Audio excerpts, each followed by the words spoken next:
All right, hey guys, just got a new patch notes out for update 5.1.0. It's coming tomorrow in I don't know, a few hours, probably about 12 hours, maybe roughly. So it's a huge patch. There's masses and masses of little updates to units, different units and stuff. But I'm not really going to go through everything. Legend of Total War and other creators have uploaded videos where they go through like every single patch note, but I was just going to quickly go through it because I know a lot of you guys like me to talk about the patch notes, and then I was just going to screw around on the campaign map with some different lords and just try to figure out which campaign I want to play tomorrow, because I want to try out Karanak. So yeah, but then there's a bunch of different lords that you can play Karanak with. So if you check out the patch notes, there's a link to the link to the patch notes in the description down below, but I can chuck it in the comments here as well. Valkyr for sure. Yeah, maybe. Valkyr is definitely an option. So the options are, so you can play Karanak, you can unlock Karanak with Scarbrand, Archaon, Valkyr, Kolek, Bellicor, or the Demon Prince. So yeah, so there's, I'll come back to that because I'm just going to do a quick flyover of the patch notes, just of the important stuff really to me. The main thing I'm looking for in patch notes is stuff that's going to like improve or, you know, change or bring something new to a faction so that I can then play a new campaign of that faction and have something new and exciting to try out, you know. So most of the things in the patch notes are nerfs to overpowered stuff that got released with the Thrones of Decay DLC. And there was a lot of overpowered stuff in the Thrones of Decay, so yeah, a lot of stuff got nerf bound, but yeah, so I'm just going to quickly see if I can skim through. So Tamarkan's defeat trait got nerfed. How do you? Oh, here we go.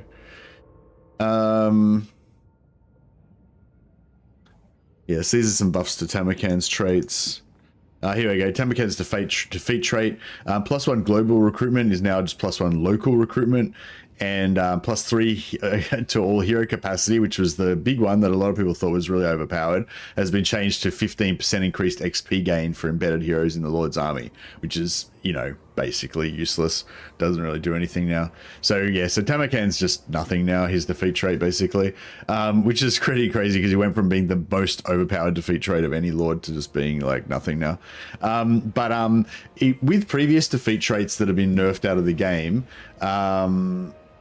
actually no, with traits that have been removed from the game, if you've got them saved, you can still load them in some cases, but if the defeat gate gets changed, then yeah, you probably won't be able to load them in from saved characters. So I think that's gone.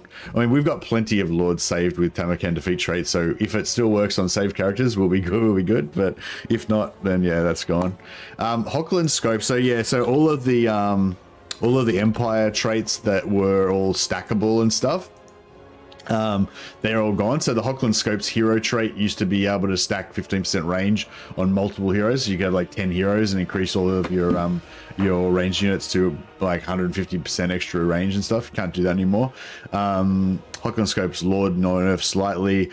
Mechanist was upkeep reduction. You could stack that, so now you can't stack it because it's been taken off of the heroes. You still get it on the Lord though, but it's been increased. So it's minus 15% now, which is actually a pretty good buff. Oh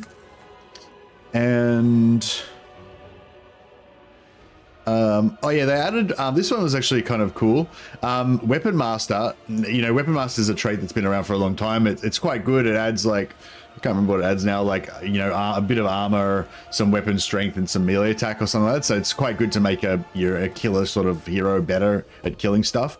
But yeah, now they've added it for Weapon Master, so it still does what it did before, but it also adds missile strength and reload reduction. So that's kind of cool because if you get Weapon Master on like a huntsman general or someone who's got ranged attacks, that actually helps them now, you know. So yeah, but it's not, I mean, it's not that exciting, but whatever. They fixed the Chaos Dwarf traits apparently. I don't know if I mean, I feel like they've said they were fixing the Chaos Dwarf traits before and they didn't, but fixed the Infernal Castellan skill Inspiring Inferno, now applying to Infernal Guard. Fixed a number of innate traits not functioning for Demonsmith Sorcerer, Heroes, and Convoy Overseers. So there's a bunch of traits that say like Lord's Army and stuff like that, and they don't work because it's on a hero. So yeah, I thought it was mainly Infernal Castellans that had those skills, but maybe Demonsmiths as well. But anyway, so I don't know. It sounds like they fixed some of the traits, but I'll be interested to see whether they actually fixed all of them, because there was like a heap. Last time I did a Chaos Dwarf campaign, there was like a heap of ones that didn't work. Hey guys, say welcome. No fix for Anvil of Doom melee. No, they said they did fix the Anvil of Doom. That's in there. They did the fix for resolved issue preventing Anvil of Doom characters performing melee attacks under certain circumstances. I assume that's the one you're talking about. Yeah, they had actually done that fix for the previous patch, but the actual fix didn't make it into the patch, so it just, you know, the patch shipped without it. So that was, yeah, I was expecting to see that this time, because they'd already fixed it, but they just didn't include the fix in the patch. It just accidentally got skipped or something.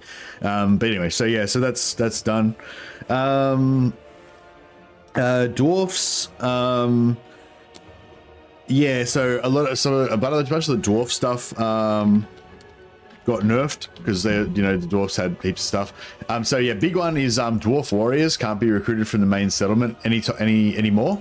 So they made it so it's dwarf warriors, just normal dwarf warriors with shields, were tier 0, which made the early game for dwarfs like really strong, you know, really fast to come out of the gate. You just fucking recruit heaps of dwarf warriors, especially for like you know, Grombrindle and stuff, like characters that boost dwarf melee. That was really good. So yeah, they got rid of that again. I don't think it's, I mean, it's a big nerf for dwarfs, but it's not like, I mean, dwarfs are still going to be mega strong, right? Dwarfs got so much stuff in the last patch, especially the replenishment and the growth and the growth boosting and everything. So, you know, I think it is a big nerf for dwarfs, but, you know, dwarfs are still going to be mega strong. So I'm sure. Instead of making miners useful, they just reverse dwarf warriors back to tier 0. So stupid. Yeah, I mean, yeah. I think it would have been cool if they'd given dwarf miners given dwarf miners siege attacker. That would be cool, because dwarf miners are actually pretty good at taking down doors. They chop doors down pretty good. So they're still kind of useful, and they do have dwarf miners do have armor piercing attacks, which normal dwarf warriors don't have. So there is kind of like a little phase right at the start of the game where if you have a couple of dwarf miners, you can kind of keep them in the back. You kind of use them a bit like budget hammerers, you know, like you try not to get them killed, and then if you need some armor piercing to try to take down an enemy lord or something, then you can swarm them with your miners plus your lord plus boost them, you know, buff them with rune of speed or something. But anyway, yeah, but yeah, no, yeah, dwarf miner, you basically always try and get dwarf warriors instead of dwarf miners if you can. There was also legendary grudges. There's a fix for legendary grudges.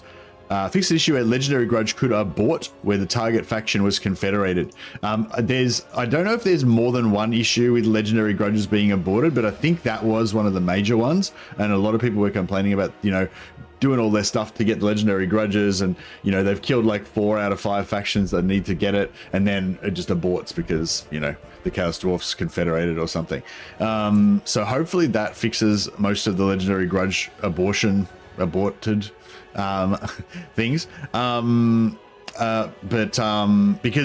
the legendary grudges I think are a really awesome thing for dwarfs. Like it really, we need more stuff like that, like stuff that's actually meaningful, that's actually really cool, that's actually really powerful, and that really encourages you to go deep into the late game to unlock these like cool big achievements beyond just, you know, beating everybody up and dominating the campaign map. So yeah, I think that's really cool. Yeah, I think the legendary grudges are really cool, and that's a cool buff for them. Yeah, I'm trying to just kind of fly over fairly quickly. Disabled dwarf, I can't read my own handwriting. Disabled dwarf something TO. I don't know what the hell I meant by that. Anyway, they fixed the Nurgle population. Maybe if I just do population.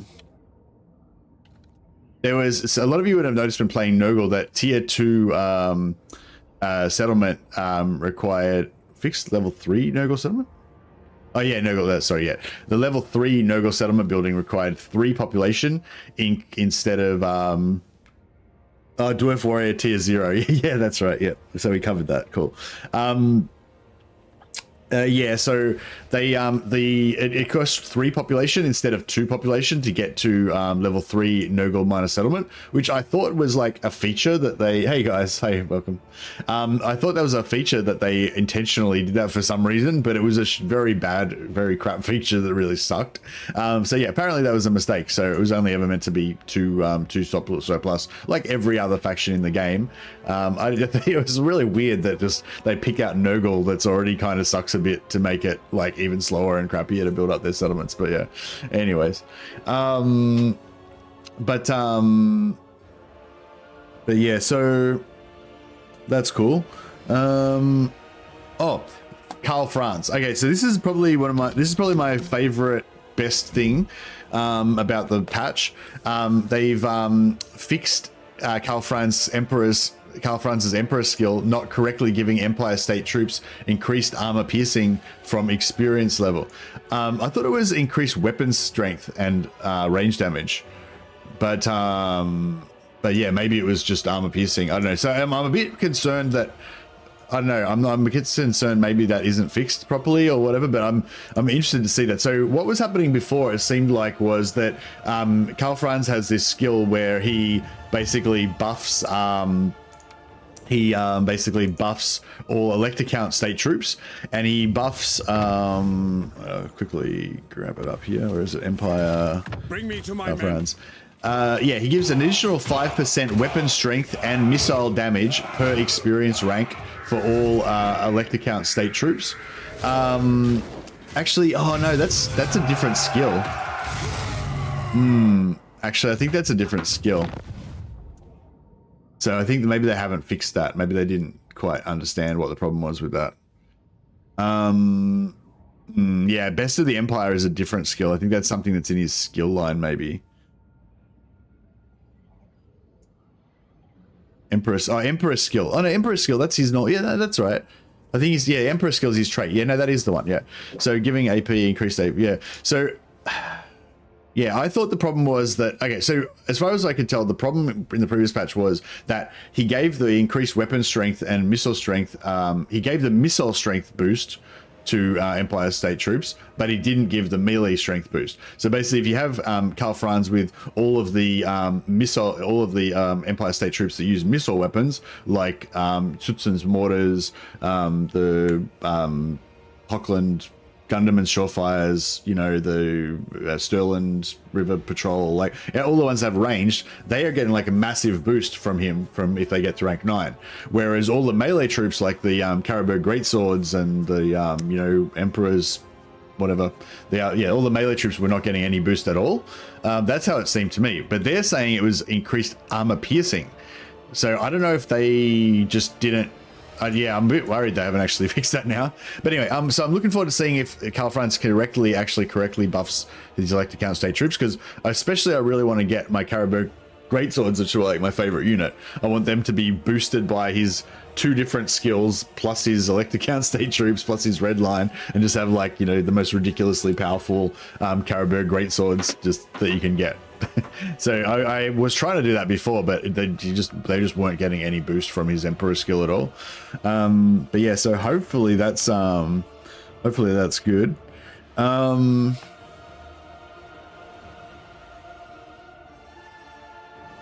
your saves going to be incompatible with this patch now? I'm not sure if your saves will be incompatible, but I usually always like to start a new save every time there's a new patch anyway, just because, you know, I want to make sure that I'm actually playtesting, I guess, the new patch. But if you're less interested in playtesting the current version of the game and you're more interested in just enjoying your current campaign story that you've gotten into, then yeah, you should be able to keep going. I mean, usually.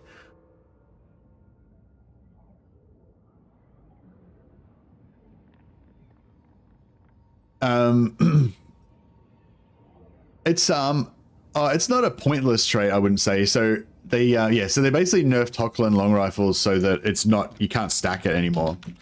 So like, yeah, so where is it?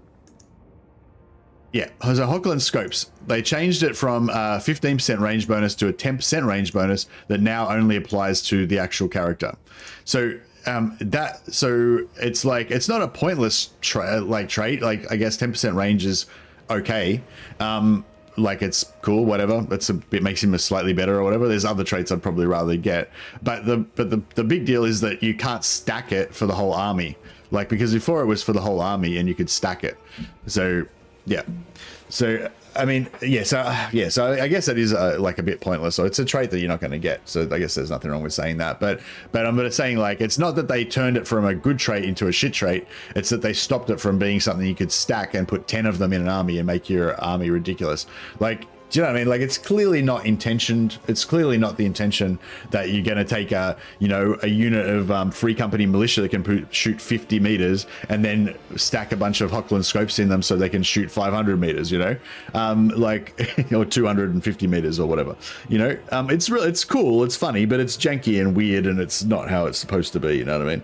You're gonna miss your 200 range outriders so much. Yeah, and it's cool to play around with like ridiculously overpowered, broken, stupid stuff, but it's not like, I don't think you can argue that they should have left it in the game. You know what I mean?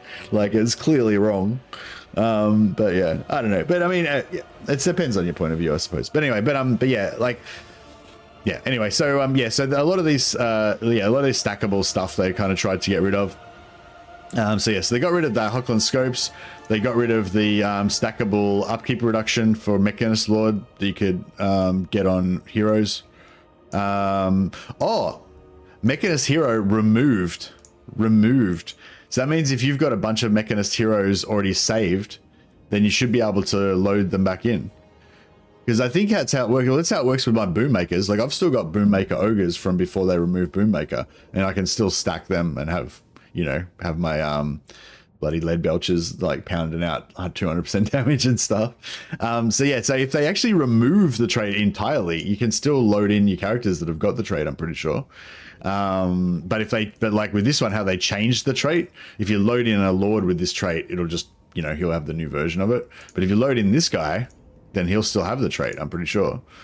But yeah, we can test that out, I suppose. What was I going to say?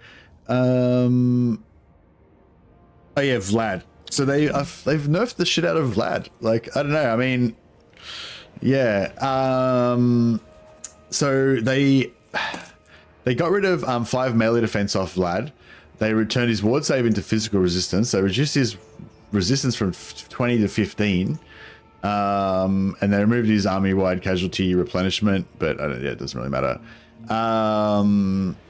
Oh yeah, and they changed his blade shield to fleet-footed. So Vlad used to be, Vlad doesn't have, I don't think he doesn't have super high base melee defense, but he had double melee defense in his combat line. So he had like plus 12 that he could get in the first part of his combat line, another plus 12 in the second part from blade shield.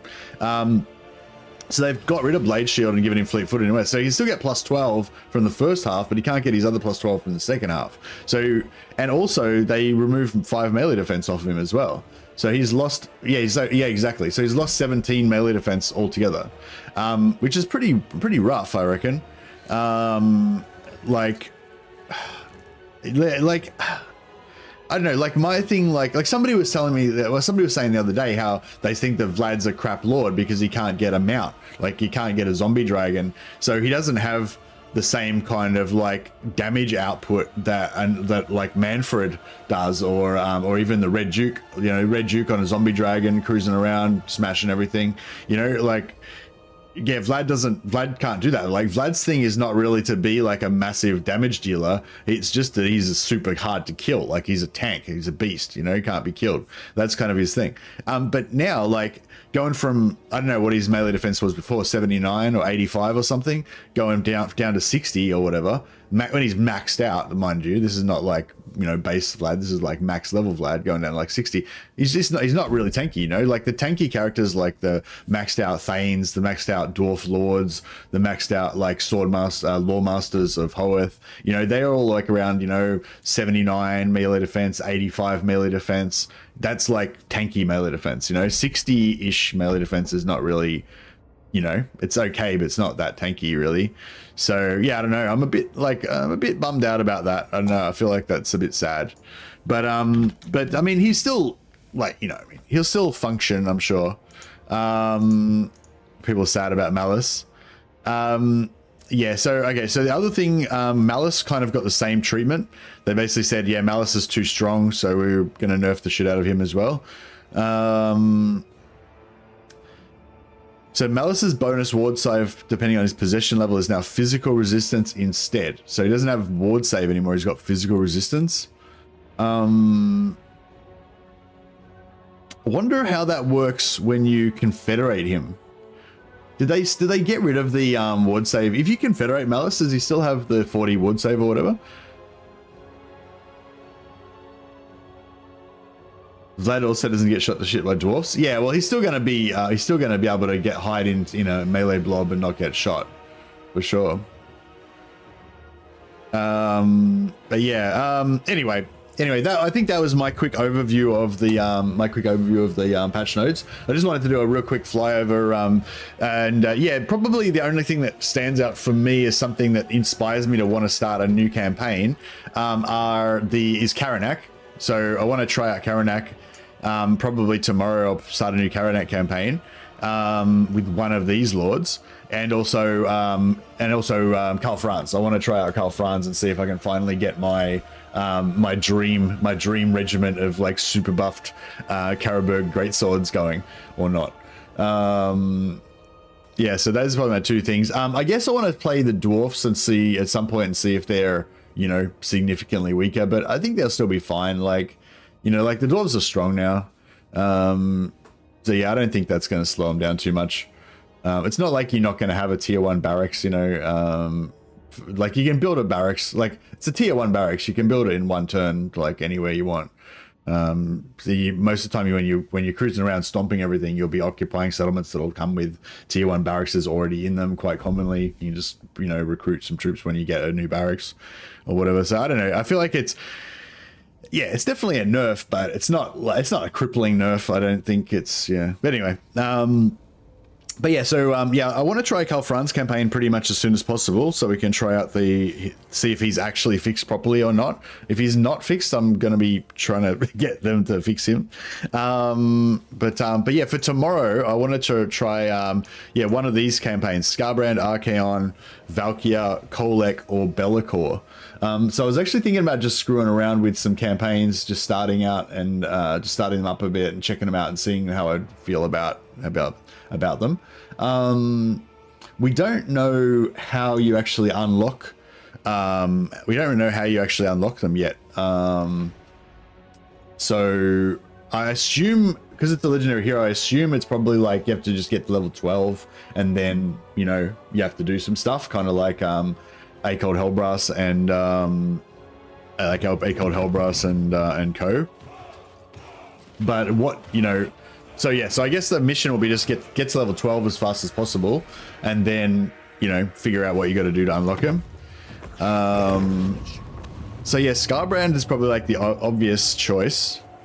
You're going to go for Valkyr personally? Yeah, Valkyr is pretty good.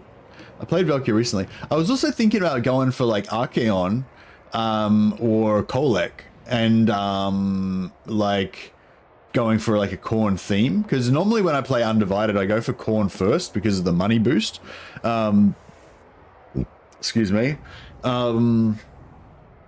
Because yeah, if you get with the gifts, if you go in the Khorne line, I think by about turn 15 or something you can get your first gift of Khorne, and then you basically don't have any money problems after that, because you just get heaps of extra money from sacking and looting and stuff, from post-battle loot and stuff. I'm definitely going to go Archaon and his new dog. Yeah, I feel like Archaon would be good, but then I'm sort of like wondering what would make an Archaon campaign kind of like fun, you know? like, because like Scarbrand's not one of my favorite characters actually, but I haven't played him for a while, and he is like a fun like Scarbrand is just a fun character to play, kind of like ogres, you know, when you haven't played ogres for a while and you play some ogres, and it's just different, you know, like, and that just feels fun to play them because they're different and stuff. So yeah, Scarbrand's cool like that. Like he's kind of like I don't know, like he kind of feels like you got a one-man doom stack like straight away from turn one. He's not literally a one-man doom stack from turn one, but he's like very powerful. Like just his own character is just really, he really smashes shit up, you know, straight away, which is pretty cool. So I don't know, I'm kind of, even though I'm not really a big Scarbrand enjoyer, I'm kind of thinking about going Scarbrand. So yeah, if I was going to go Scarbrand, then I'm up for any suggestions you guys might have about how to go Scarbrand campaign. Scarbrand does know how to run through a full line of troops. Yeah, how do I run through a full line of troops? Teach me the ways. Like, what's the pro way of playing Scarbrand? Yeah, I'm not really a Scarbrand enjoyer, I've got to say.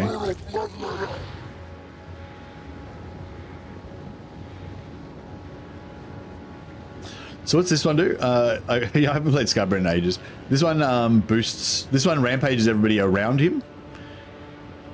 It doesn't rampage. Does it rampage him? No, it rampages them, right?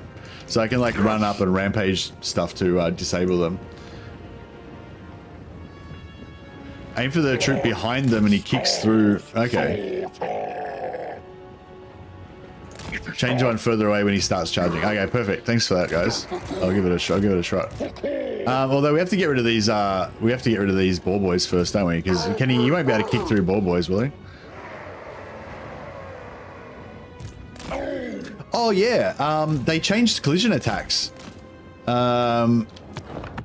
Actually, yeah. Sorry. I think that was another major thing that we didn't actually cover in the patch notes. I think they changed collision attacks.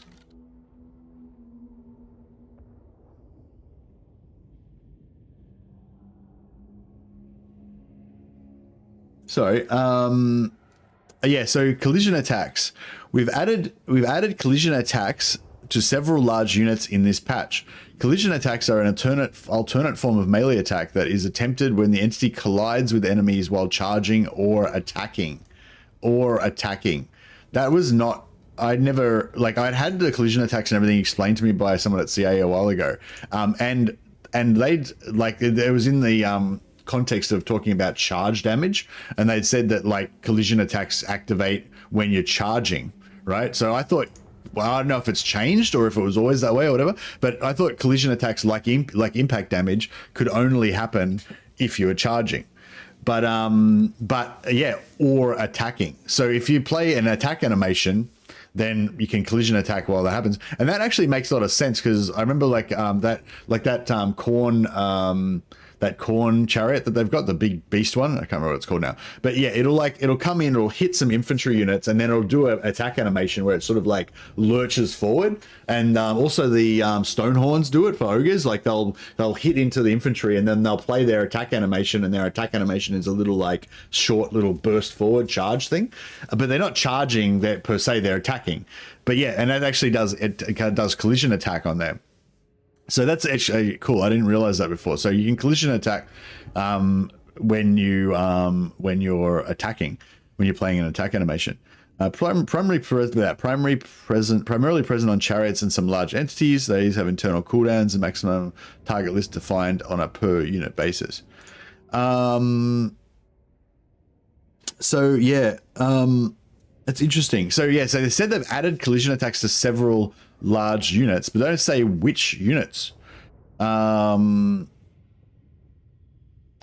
so chariots most big chariots already have collision attacks. I think maybe some shitty chariots don't, but collision attacks is like mainly a chariot thing. Like it's specifically chariots that have it, but then they added those as well to some big giant monsters like Scarbrand. and also this thing, max splash targets has been reduced. So they instead like they just say Scarbrand sweeps around and he can hit like 10 entities. They've made it so instead of sweeping around and hit 10 entities, only hits 5 entities. So basically it means they're going to be more lethal at killing entities when they're attacking, when they've got splash on, but they're going to be less good at like you know, not overkilling, I guess, basically. You know, like just say let's say you get Scarbrand up to like 1500 damage or whatever, and he's got a max splash targets of like 5 or whatever, then he's going to do 300 damage to each of those 5 targets, and an average infantryman's got like 70 hit points. So it's like, you know, like, waste all that extra damage. But if but if you're up against like cavalry or ogres or something, or you know, something that's got like high hit points, then he's going to kill them more rather than spreading over more entities. And you know, so I don't know, that'll be interesting. They've said in general it's a buff, you get more kills, but yeah, I mean, it's, I can see it probably is generally a buff, but it does mean that, you know, like with more splash targets, it means that if you've got like dudes that are like half health and everything, you know, you're just taking out more guys, just sweeping clear everything that's killable, rather than just killing less hard targets. So I don't know, that's an interesting difference. But yeah, we've adjusted the collision attack balance on just about every chariot and vehicle in the game. Collision attacks are now informed by the unit's weapon strength, which ensures that the unit performing the collision is getting optimal roll of damage. That's weird. I was told that collision attacks were already based on the weapon strength. So as I understood it, collision attacks, the way collision attacks work is that it's based on your weapon strength. So if you got Scarbrand and he does, you know, 700 damage or whatever, then that's what the collision attacks do. But instead of him having to swing and doing 700 damage every 5 seconds, the collision attack means that he'll just go like attack as he hits stuff. He'll have a maximum number of collision attacks. There's if you look up TWW stats, there'll be a number there. Basically, they'll have a maximum number of collision attacks, and you'll kind of run out of steam after you've plowed through like 4 or 5 dudes or whatever your maximum number is, and basically it'll just go like attack and smash all of them with his damage. So as I understood it, it was always based on the weapon strength. That's the way it works. So I don't know what the change is there. Like, so impact damage is different thing. So when you charge, you have charge bonus that boosts your stats for 15 seconds. It goes down over time. That's your charge bonus. All units have that. You have impact damage, which is if you're a big unit, larger size category, and you charge into a lower size category, it does damage not based on, nothing to do with your weapon strength. It's just based on your speed times your mass times like altered by your angle of approach and your relative speed. This is basically like a physics type, kind of like a basic physics type thing, as if you're like 2 pool balls, and how hard the pool balls smack together basically indicates how much impact damage you get. So that's not based on weapon strength. And then you got your third thing, which is collision attacks, which only some entities have, which I thought was already based on weapon strength. So I don't know what the hell it was based on before. Yeah, so I don't know. That's weird. I don't know what that change is. So the new collision attack units are Rotting Leviathan, Dread Saurian, Hellpit Abomination, Pyrosphinx, Necrosphinx. Oh, okay. Where'd you get that information, Honey Nuts? And it's only those units, is it? Oh, if you go through the unit that lists them, does it?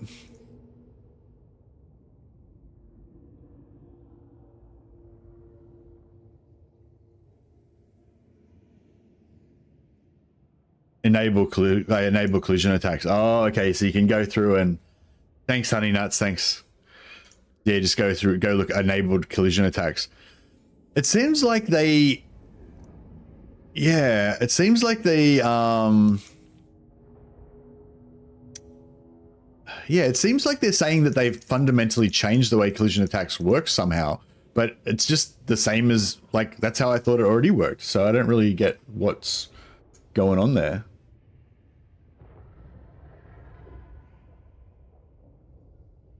Fleeing units will always take collision damage from Scarbrand, you mean?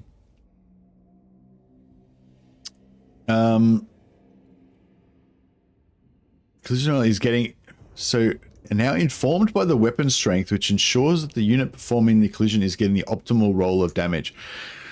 Okay, yeah, I'm not really sure what that means or what the difference is between that and how it worked before. But if I'm getting the general gist of it, they're saying that chariots are going to hit harder now, right?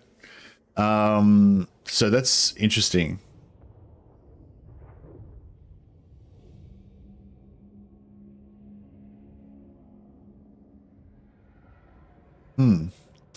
Oh yeah, they also removed the hard collision from wall merlins. So the wall merlins are like the little crenellations on the top of the walls. So basically, if you have a unit of archers on the walls, and if you shoot at them, if your arrows hit those little crenellations on the top of the walls, then your arrow will get blocked and it won't hit the defending unit. So that's like the defensive thing. But the problem was when the archers on top of the walls would shoot back at you, they would hit the merlins themselves, right? They've changed that so they can now shoot through the merlins, but they've added some passive missile block chance or block chance. Yeah, missile. They've added some missile block chance to the docked siege wall ability. So that's an interesting one because. Excuse me. That's an interesting one because one, it means that stuff that if you're trying to like cheese out a siege by putting your like heroes right next to the wall and casting spells inside or whatever, they might be able to shoot down at you now more than they used to, which could be inconvenient. But the other thing I was noticing is this is like missile block chance increase. So if you've got thunderers on the wall or something, like if you've got a missile unit or Lothan Seaguard with shields, a unit that's already got block chance, then this is going to give them extra block chance, right? So, so adding, let's say this is like 15% block chance. Adding 15% block chance to something with 0 block chance is not really a big deal. But adding 15% block chance to something with 70 block chance is like, reducing their incoming missile damage by 50%. So that's interesting, yeah.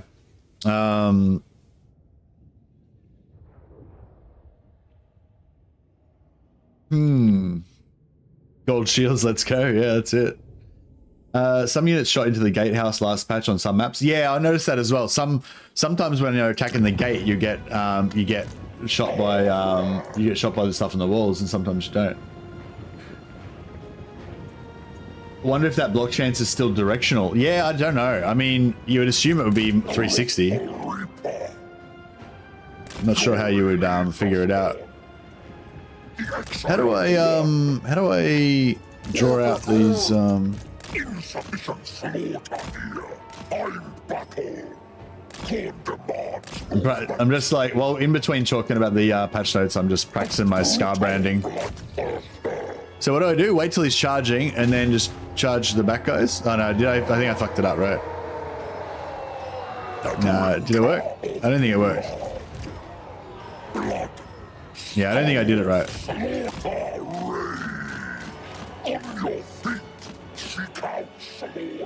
I think I'm killing Scarbrand. I've ruined it.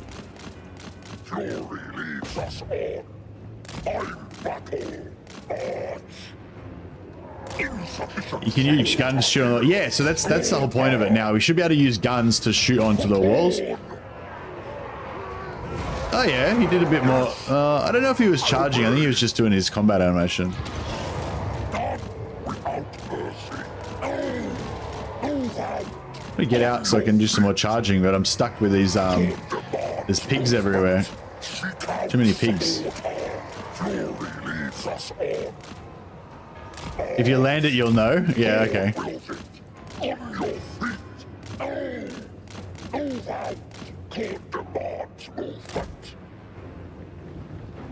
Just target the charging unit behind the one. Oh, so you don't even charge the front unit. You just charge straight onto the back unit.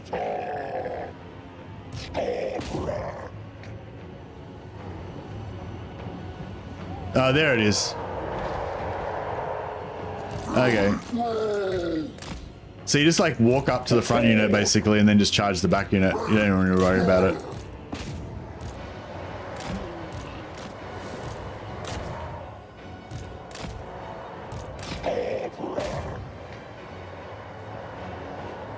Kicking him down a hill is the best because you get instant kill most times. Yeah, that sounds pretty good.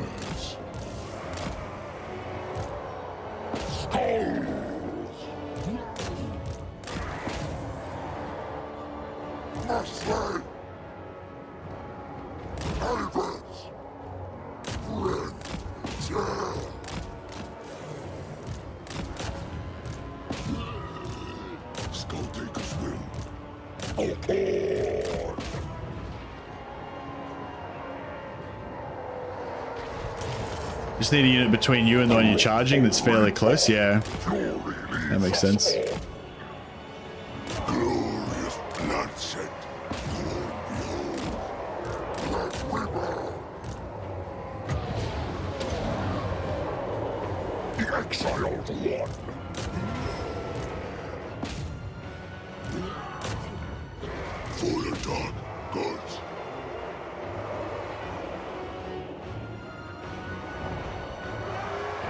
All my saved Hockland Scopes engineers become useless after the patch. Yeah, I'm afraid so.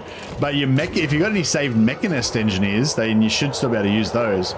Maybe I should quickly go and save a bunch of Mechanist engineers so that we can still get free steam tanks and shit. How many do you need? You need 19 Mechanist engineers to get free steam. You get one free steam tank, so that wouldn't really work out, would it? Actually, no, you have a Mechanist Lord. Well, yeah, you have Mechanist Lord and like 17 Mechanist, saved Mechanist, Mechanist guys. All right, well, I don't think I did that battle very well.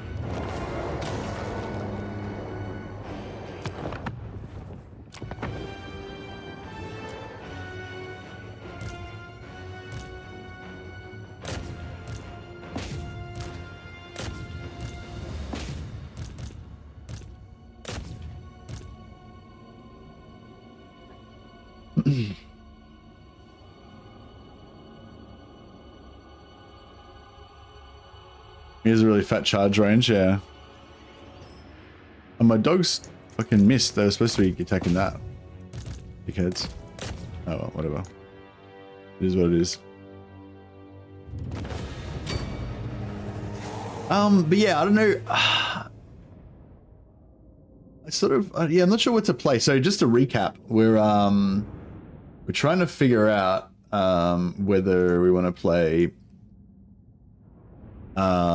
which one of these Karanak available lords. So Karanak can be recruited by Scarbrand, Archaon, Valkyria, Kolek, Be'lakor, and the Demon Prince. So yeah, so I want to start a new campaign tomorrow. It's going to be an early stream as well, by the way, because I think the patch is going to drop early. Unless the patch gets delayed, I'll start streaming whenever. I'll try and start streaming whenever the patch drops.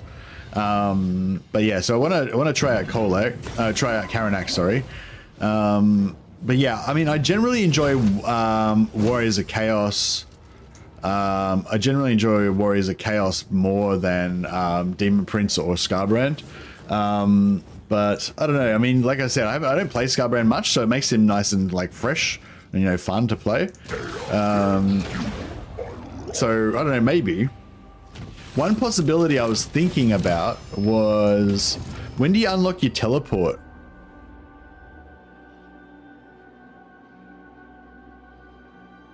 Isn't it? Wait, how do you teleport to your? Oh, you know, you build the. Oh, where's our cult? Do we not get a cult straight away? Or do you just have to wait a while till your cult pops up? So you get a cult and then you build the teleport building, and then he teleports. You build migrate Scarbrand to Ulthuan and create your own Mount Doom. Oh, like in Kalador.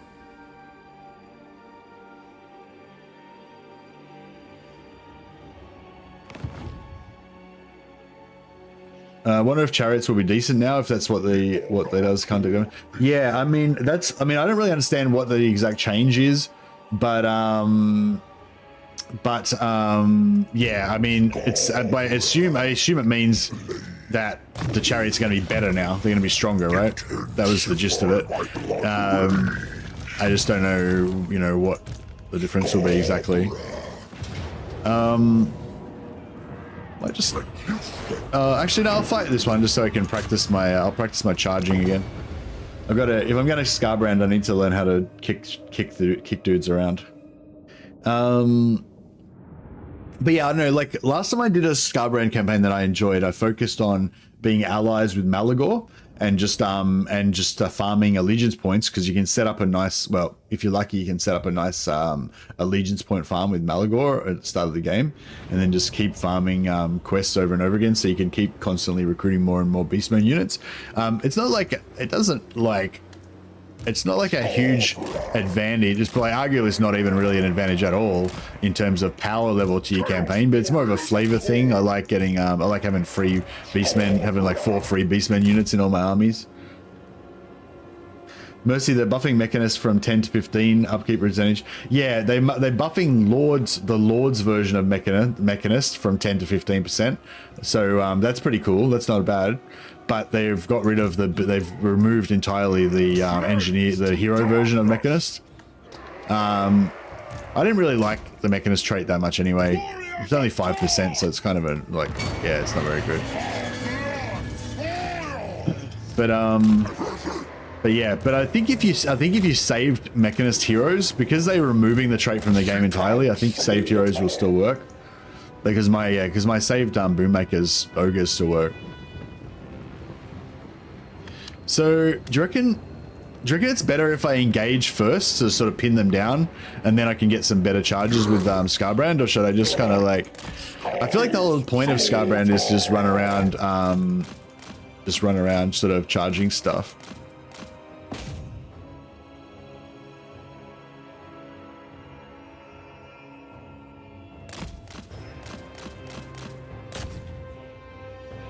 That was a little one. We got a little one there. Oh yeah, that was a good one. That was a bad one.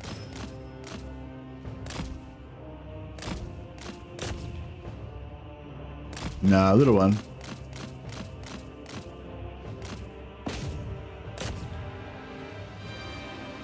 Oh yeah, we got a bit more there.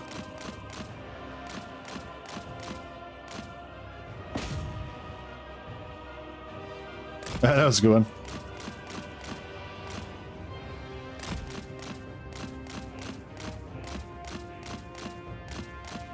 You keep going down the line. I just keep doing it again and again and again.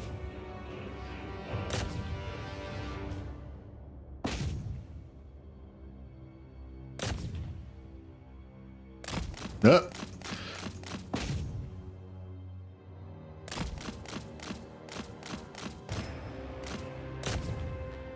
Nah, I screwed up.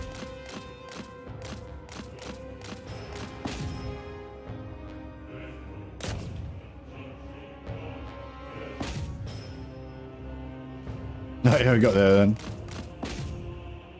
I'm getting drilled. That was good. Oh, shit.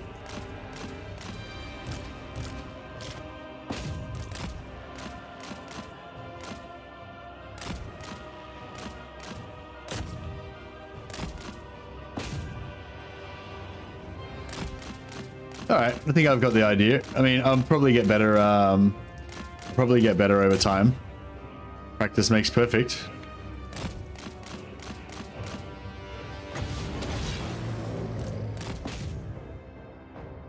Oh, how good was the auto? That was, I just let the AI control my army then. They actually did a pretty good job.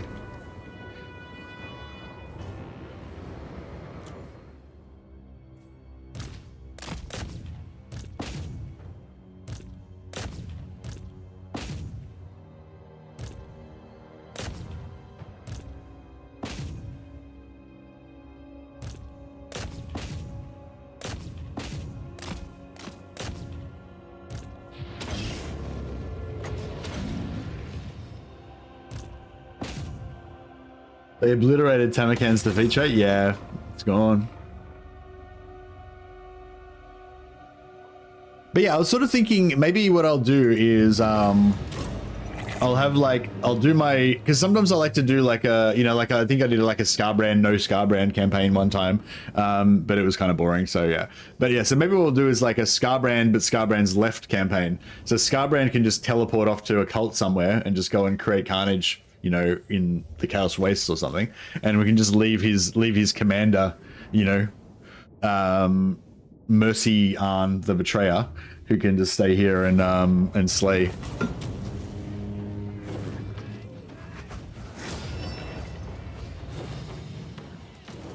Not only is it gone, the change made it one of the worst traits.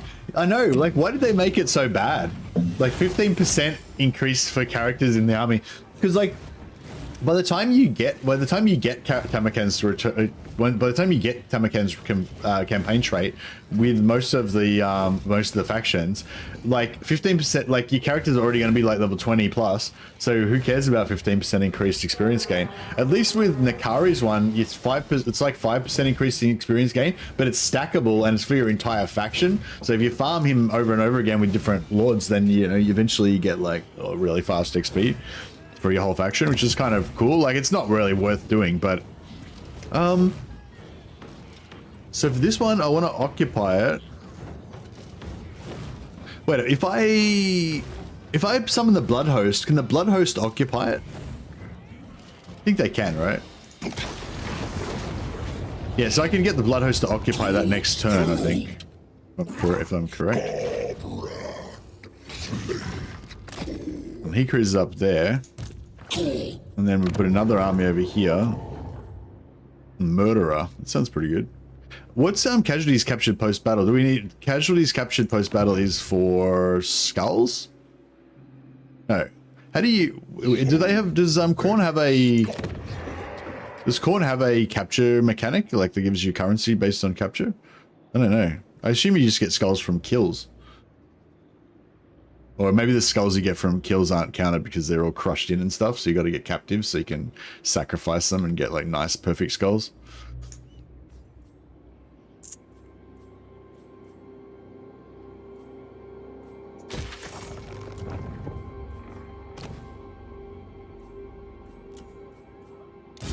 Lord of Khorne.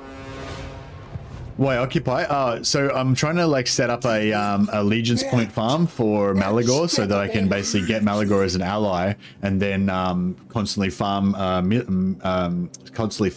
quests to get an endless supply of allegiance points. So then all of my armies can just have like free Beastmen units in them. So I need settlements to trade to Malagor, basically, is the short answer.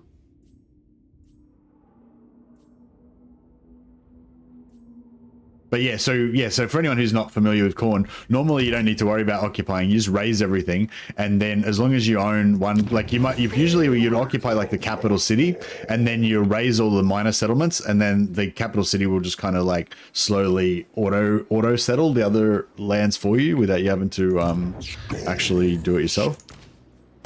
I guess replenishment would be good because he replenishes all the time in enemy territory. I don't know. Actually, going just for his melee line is good too, isn't it? Scarbrand, the real estate mogul, yeah. Thirst for battle. I like to get. Actually, what do you guys think about? What do you guys think about demon units now? I don't really like demon units, or demon heroes or demon characters. I don't really like demons that much. I just think they're not that cool. And also I hate how they die, and you level up this character, you level up these units and get all experience on them and get attached to them and stuff. Yeah, this is the one you get 5% increased chance to automatically colonize ruined regions in province at turn start. So it's 1% default, is it? So yeah, so we get up to 6%. So somewhere within 20 turns it'll auto occupy. Blood Feaster's banner, that's the regeneration one, isn't it? That's pretty good. What's another good one that's good to get? Oh yeah, plus 50 skulls per turn is kind of good as well. Post-battle loot's good. And yeah, campaign movement range for blood hosts is good as well. Yeah, the banner's cool because it kind of helps you make Scarbrand more of a one-man doom stack faster. Yeah, so demon factions still, demon units, sorry, they still kind of suck because they crumble instead of routing. So I find like you might have these bloodletters of Khorne with you for ages, and you get them up to like rank 7, and they're your favorite units or whatever, and then you have a really tough battle, and some of them get their asses handed to them, and they just melt and they die and they're gone. Whereas if you had these Chaos Warriors of Khorne, they could be with you throughout all these battles. They have a really tough battle and they get almost obliterated. There's only like 7 of them left, and they'll live, and you replenish them back up, and you've still got your rank 7 Chaos Warriors. So that's one thing that I really hate about demon units, but they did boost them recently and give them a bunch more leadership so that they don't melt as much.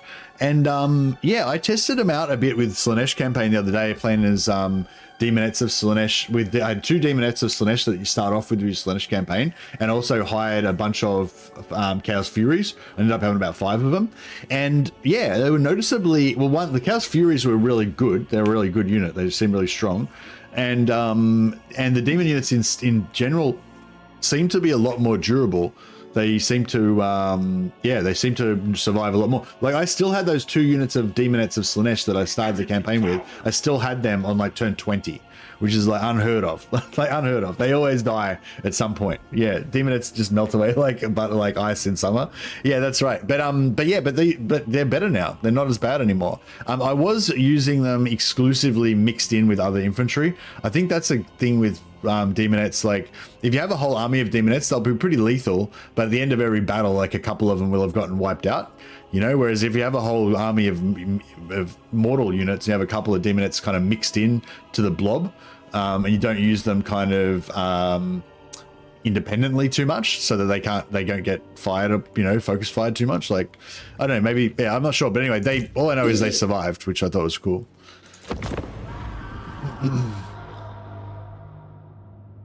Demons should only completely vanish if the Lord gets killed or something. Yeah, I think that'd be really cool if, yeah, demons could, like, not always completely vanish. Yeah,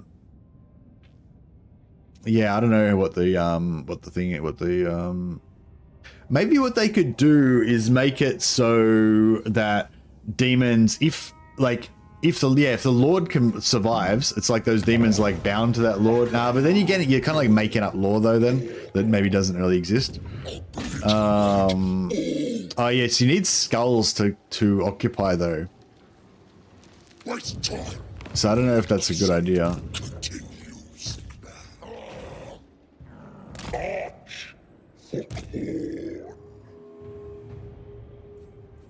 My sword.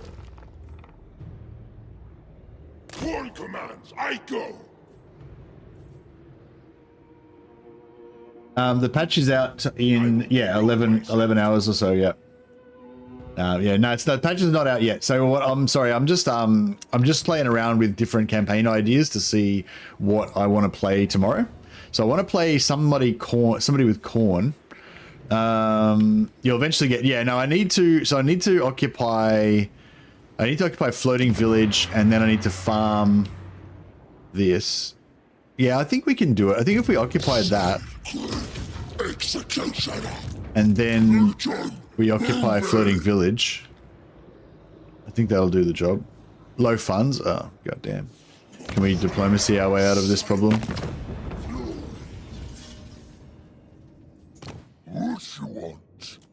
There's a lot of factions that are afraid of us.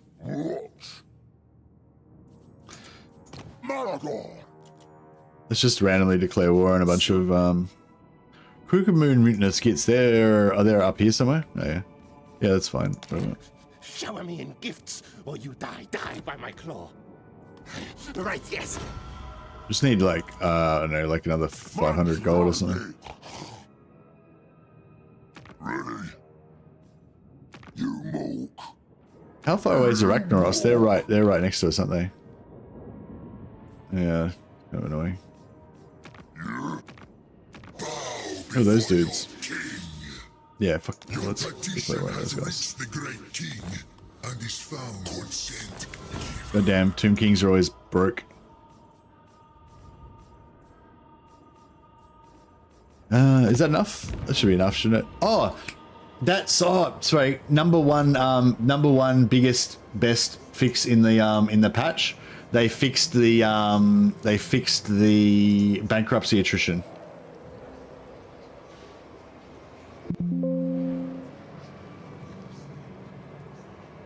Fixed issue where bankruptcy attrition was being applied a turn early.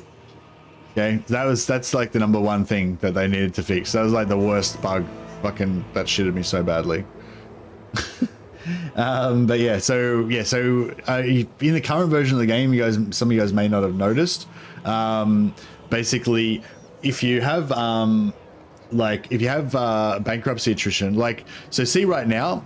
So before I had less than 785 gold, so it correctly told me that I would take bankruptcy attrition next turn because I would run out of money, right? But there's actually a bug in the game where it actually applies it before the start of the next turn.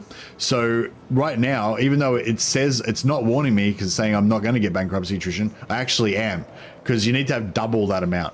So double that amount is 1670. Yeah. So you have to have 1570. Yeah. Yeah. So you actually have to have double at the moment. If you don't have double, then you get bankruptcy attrition. It doesn't warn you.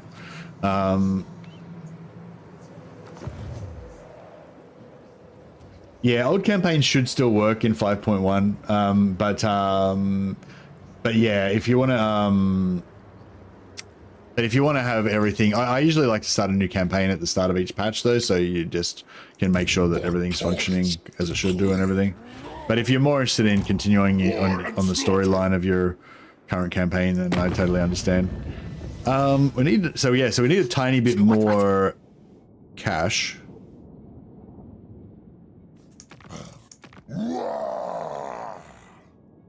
I probably should. Oh, it doesn't matter. I'll just declare war on Ironbrow's expedition just for the purposes of this exercise. I probably wouldn't do that in a real campaign though. Fire whilst moving units still not fixed. They refuse to properly fire after stopping movement. Oh, really? What's that around Axa? So you're saying, if you're playing like Alithanar and you've got Shadow Warriors or whatever, something that fires on the move, you're saying they don't shoot if they're stationary?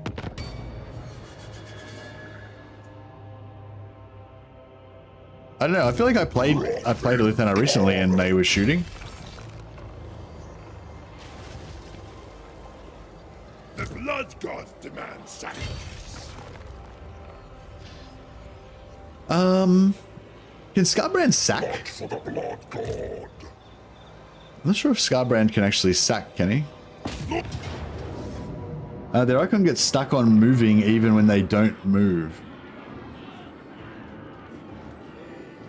So, but they can still fire on the move anyway, can't they? Oh, but they fire less effectively when they're firing on the move. Oh, okay, yeah. Playing Alithanar now, and the Shadow Warriors are still definitely moving when told to stop moving. Oh, okay. Can you, is there anything you can do about it? Like, can you backspace them or anything? Oh, you can sack. I should have sacked it with Scarbrand. Flame this place with blood. Blood. I'm the fight. All Volta will die. Warrior queer solid we.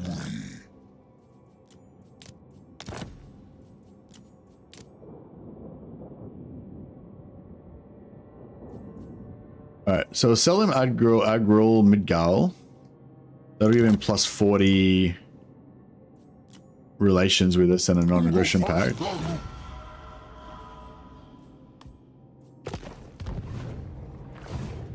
And then we build a barracks here. Stop pushing it. Is that guy gonna... Corn demands blood. Whatever. I'm not sure if that guy's gonna take that settlement. That might screw up our plan. We are Karnak's chosen. Parade corns, banners.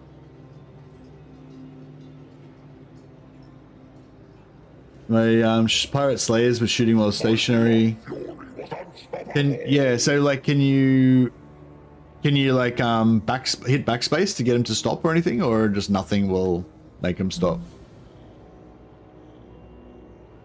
You can order them to fire at specific units. That will fix it, but it's very tedious. Oh, okay.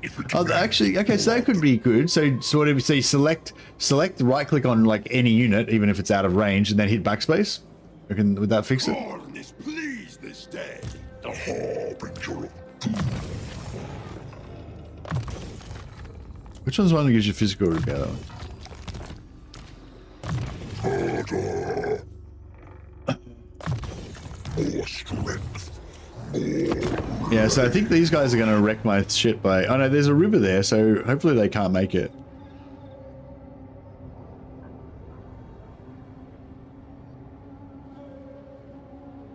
Oh, I think I need to declare war on these guys as well. Foe or moving in general perform better when manually targeting. If they move and fire, they pick the closest model and overkill it. If they target fire, they spread out the volley. Yeah. Okay, cool. So they didn't move. That's good. This has got our barracks. Oh, does it take 3 turns to build? What the fuck?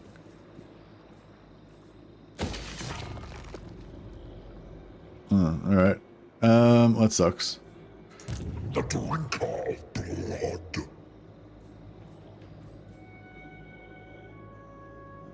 Skulls for the skull throne. Corn beats us move. Alright, we'll sit him there. Lord of War. Come over here as well. Court herald. Moving.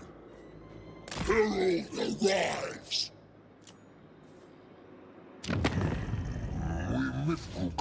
Yeah, so we need to become a vassal. So yeah, I think you got to occupy the first settlement. Yeah, you got to occupy this one initially and not make a blood host. That way you can start building the barracks and sell that to them in exchange for vassal treaty. And then you occupy this one, sell that to them for non-aggression so they start liking you. Then you sell this one for the vassal treaty. I think that's the way to go. And then you declare war on these guys, and you should be able to start farming allegiance points. Oh, am I going to take attrition? I wasn't paying attention.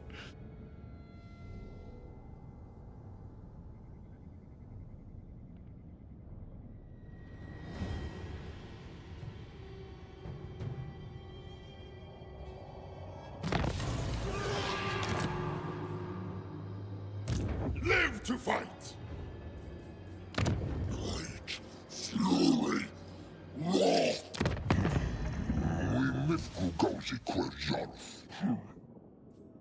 So they're heading towards liking us more.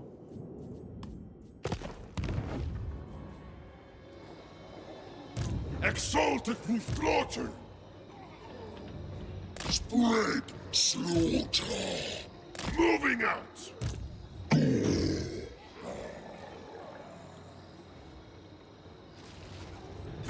It's weird they don't get any penalty to ambushing.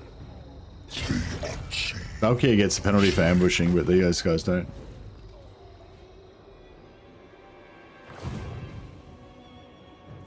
Oh yeah, we're gonna take attrition again. I guess we could lose this guy.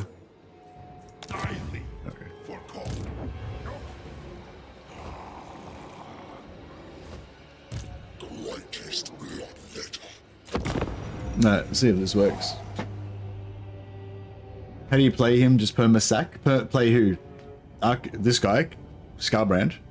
Oh, there's a couple of different ways to play him, but the optimal way, like the most powerful way that you're probably talking about, you mainly raise and get demon hosts. So every time you raise a settlement, you get a free army, and then those free armies can go and like attack stuff, and it just kind of keeps you. You can kind of keep rolling with it.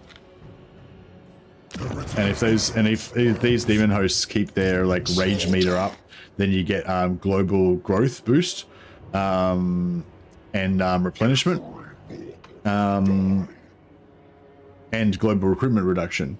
So basically, you know, it kind of keeps your whole faction basically being really strong. So we still can't get vassal. It doesn't really matter though. Military alliance is fine, whatever. And then you just get then you can get ally missions to kill their enemies for them. That's it. Very well. Cloven foot. The wrathful reaper. Oh, I should have tried to trade that for. How much is that? 6.8. Oh, that would be close. We would have almost been able to get the vassal treaty for that, but not quite.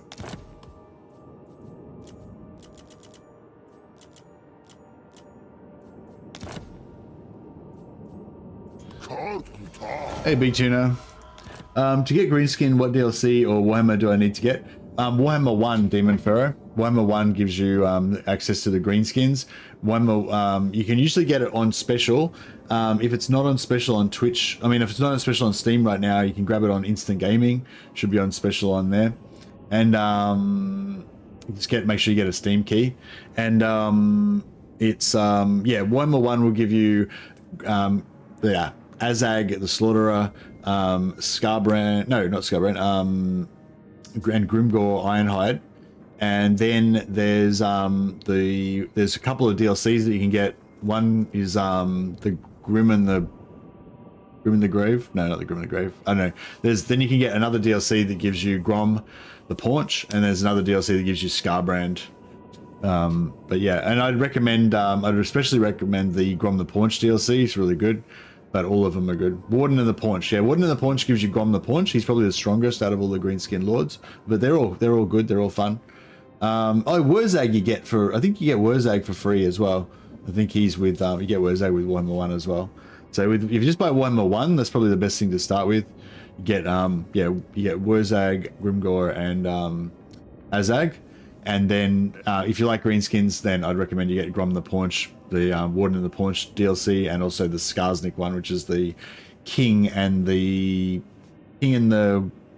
what is it? The King and the something? Skarsnik and Belagard DLC. Anyway, yeah, and then that should be everything for the greenskins. Yeah, if you check out Instant Gaming, let me just look on Instant Gaming.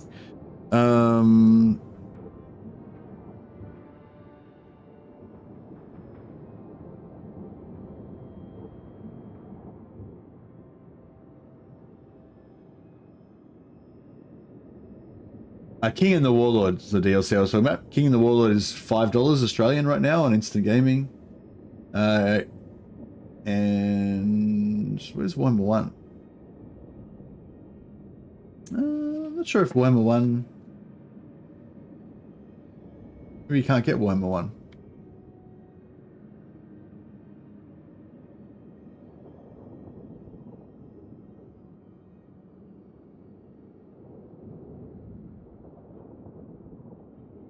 I'm not sure how to search for Warhammer 1 because it doesn't come up as like Warhammer 1, it's just Warhammer Total War.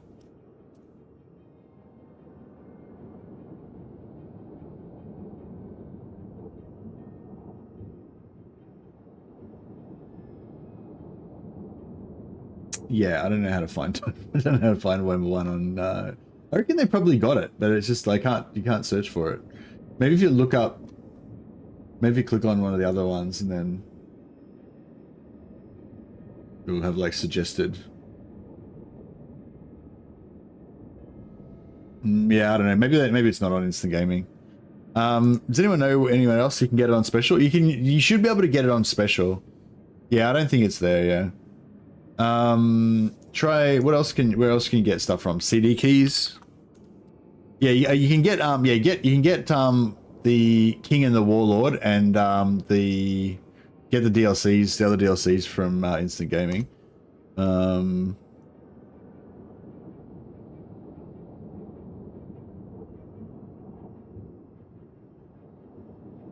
Total Warhammer. $20 Australian on CD keys. But yeah.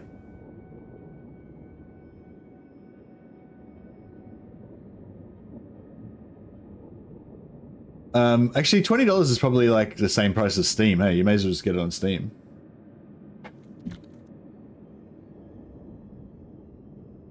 It was just on special recently, but it's not on. I don't think it's on special now.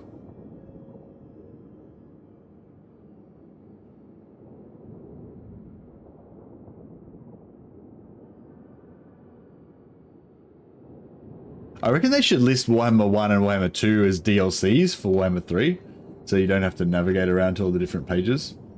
They did put all the DLCs apart from the main games on there as DLCs for Warhammer 3, but they didn't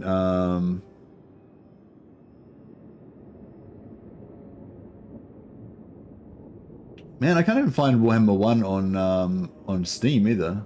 Oh, there it is. Yeah, no, it's like $100. Yeah, like Total Warhammer's like $90 on Steam. Now, if you look up CD keys, you should be able to get it on CD keys for like $20 or whatever. No, 5.1's not live.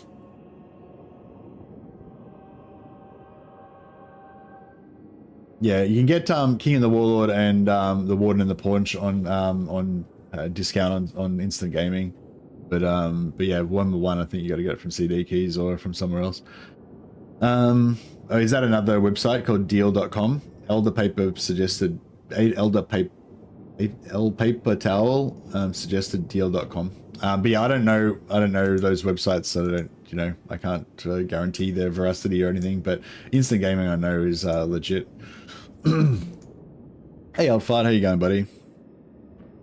Oh, is Wurzag? Oh, was Wurzag in another DLC? Oh, sorry, I thought Wurzag was free DLC. Maybe I was confused. What did you get with? Really? What do you get with Wurzag?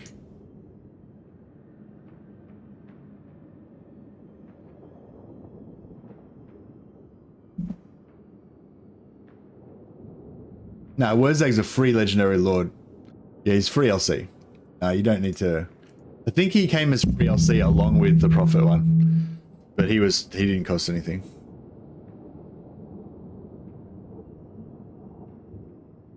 Anyway, hope that helps you out, man. Yeah, hope you enjoy some green skin action.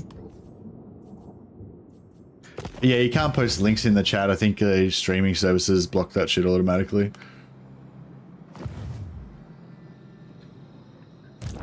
Otherwise, people could come in and just start posting links to, like, scam sites and stuff like that. I feel nothing but fury. I crave. Yeah, I'll just put this on easy to auto resolve this, so I don't have to fight it. I hunger for battle. We will crush their resolve. I'll use me spells.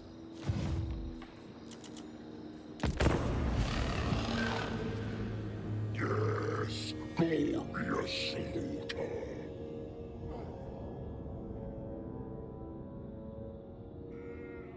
Yeah, no, it's not on Instant Gaming. Just Google CD keys.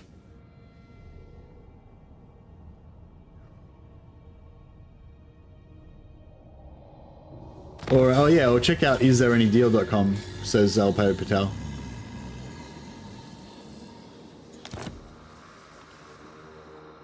Obey the Lord of Murder. I haven't used that site myself, but I think I've heard of that before, and I think it's a legit thing. But yeah, don't take that as a legal any legal responsibility on my part. But yeah, I think that should be safe. Walking skulls. Come. Yes, blood. All right, so hopefully, The skulls are of if unless Wurzag screws it up by killing him, we should get a trait. I will not cleave you in two until the blood god requests it. Yeah, next time they have a sale on Steam, it'll be like the same. It'll be like $20 or whatever. It'll be discounted, but yeah. I just want to see if we get these allegiance quests or not, because it used to work, but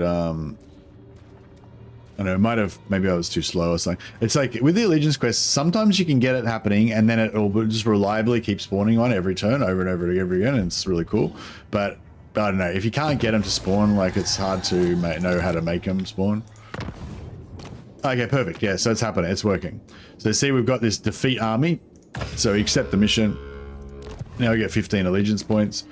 Excuse me. And then we, does this give us anything good? No. And then we just kill this dude. Have I got this on easy still? Yeah, I got it on easy.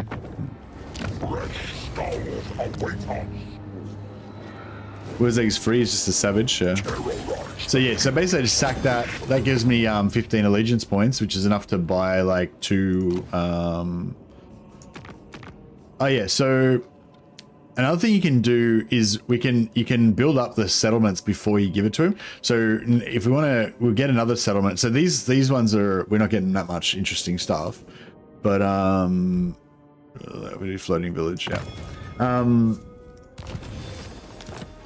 Yeah, so once that's ready, we'll be able to recruit some basic troops, which is all I want. I just want like basic archers. But yeah, but then if we get like a tier 4 settlement and then we gift that to him, then we'll be able to recruit like minotaurs, giants, like cool stuff. And they'll be free upkeep as well. But by the time you get that going, you know, you probably don't really care anyway. But being able to get free, like just free basic archers in all your armies is pretty cool. Again, it's not really needed, and it doesn't really, I don't know, it doesn't really fit in with the normal way that you would play Scarbrand, but I don't know, I think it's fun. That's kind of fun. See, now we get another one. See, and then the ally missions, as long as we don't like mess with it, as long as you don't like declare war on random other factions and peace out and screw around with the diplomacy too much, you just keep everything kind of the same, then it'll just keep spawning ally missions here every turn, and we can just keep getting endless allegiance points. Obviously you need to fight the battles so that your army doesn't get wrecked. But Corn Dog mission, hey Phoenix King, no, about 10 and a half hours the patch should be out. So do we get a cult yet? No. No cult. But yeah, so my plan was I could play this, do this ally version where we try to basically babysit the Beastmen and ally with them, and then we can eventually recruit heaps of free Beastmen units because we're able to constantly just farm allegiance points from this. And at the same time, I can send, as soon as I get the ability to teleport Scarbrand somewhere, I'll just teleport Scarbrand to like the other side of the world, and then he'll be having his own separate campaign over here, just being Scarbrand, while we just like, you know, keep chilling down here, building up the Empire of Khorne with like my mortal Khorne commander here. Well, not that guy, but you know, a different guy. This guy, and he'll be called, you know, call him like Mercy held in mouth. That's such a cool model. All right, so that's sort of like option 1. Unless, I don't know, has anyone done like a cool, like, has anyone got any ideas for like a cool Khorne campaign, like playing with Scarbrand? I know that's like the coolest thing I can think of for me personally, like what I would enjoy. I feel like most people are just with Khorne, they're mostly just interested in like what's the optimal direction to go and how can you chain the most battles together. Like that's like what you're meant to do with Khorne, right? Just how can you chain the most battles together in a single turn, basically, with Scarbrand, and just keep smashing everything. So yeah, I guess that's another option as well.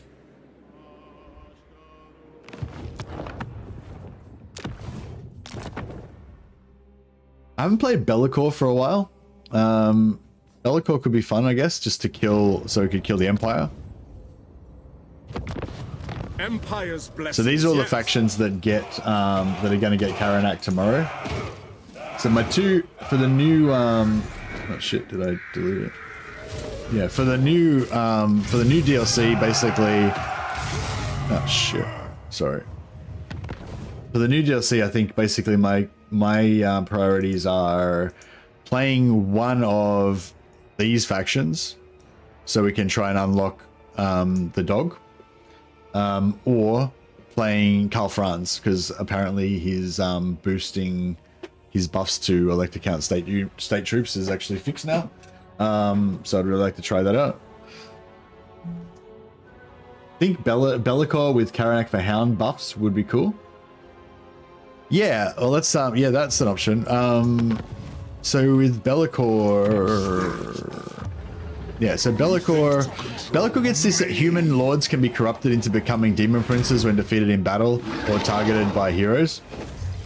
That's pretty cool. Actually, I might just, we were talking about the other day, it'd be cool if vampires could do that. I might just make that suggestion.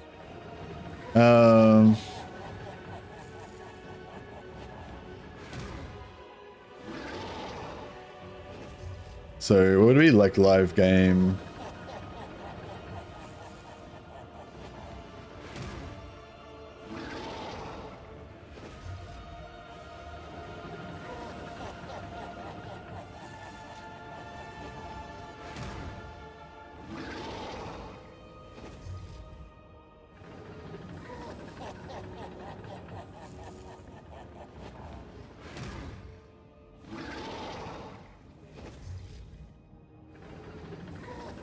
Like Bellicor's.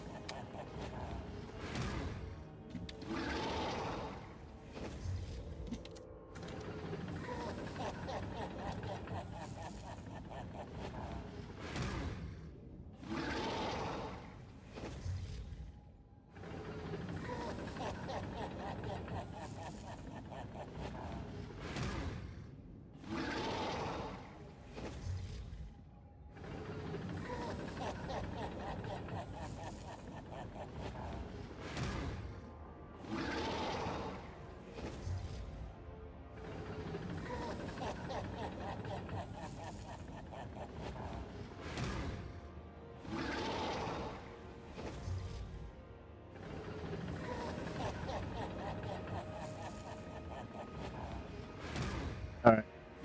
Vampire rework. Can you give vampires the ability to convert defeated human lords into vampire lords, like Bellicor's ability? If you ever give Karl Franz, if you ever give them a Karl Franz style makeover to give them extra stuff to spend blood kisses on, vampire counts, converting human lords to vampires would be cool. Would be cool. Keep original lords skill tree and items, but they gain vampiric undead traits, and you color tint them a bit paler. That's my suggestion. All right. Vampire should be able to do that. Yeah, it does seem like a vampire thing. It'd be really cool. And I think it'd be one of those things that would really pop out. Like it would make, like, it would be really exciting as well. Yeah.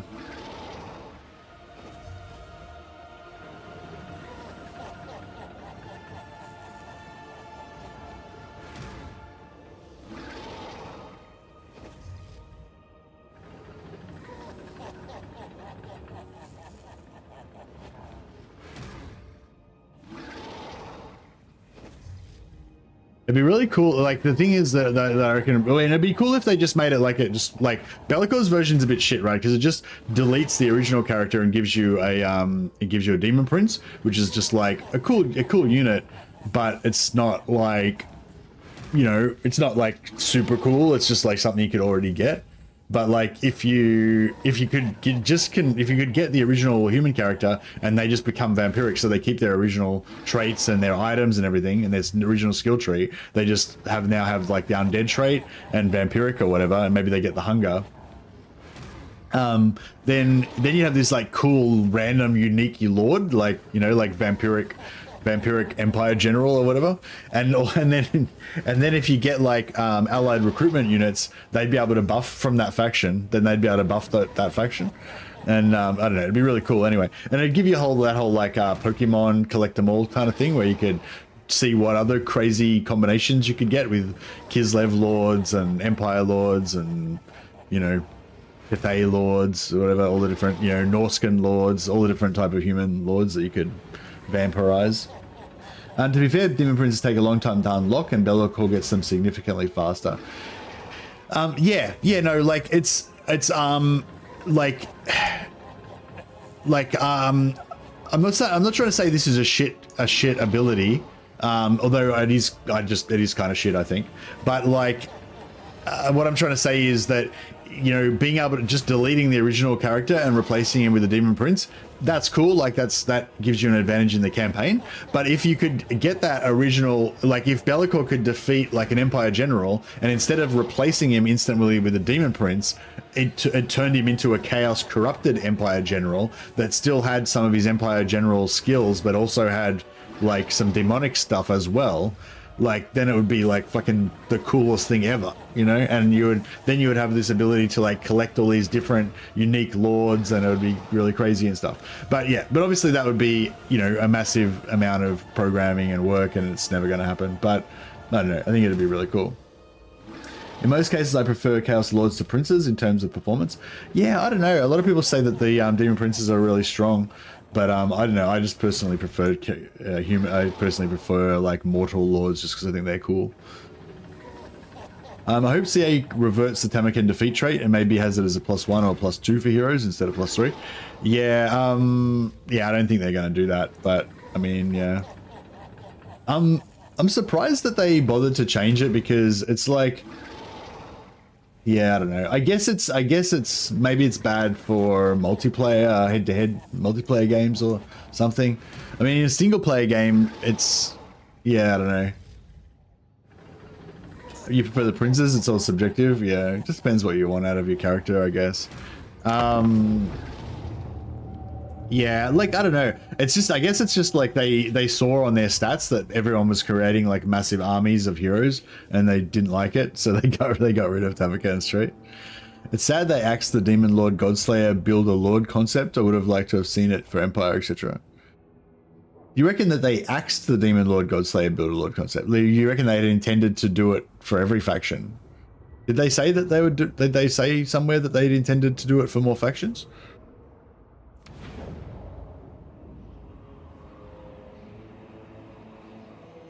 I didn't realize that they had further plans for it. From the Dark Master.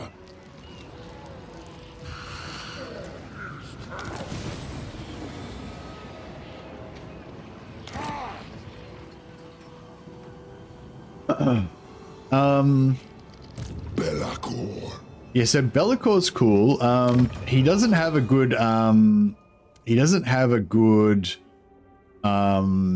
lord trait, really. Like, that's what I'm saying. Like, being able to convert human lords into corrupted demon princes is cool and everything, but it's not really as cool as getting like 25 getting 25 souls per turn for every vassal that you have, like Archaon gets, plus technology boost, you know. Like in terms of, I don't know, in terms of overall power, I don't know if it's like that great, but yeah. Starts with all Chaos God gift slots. Does he though?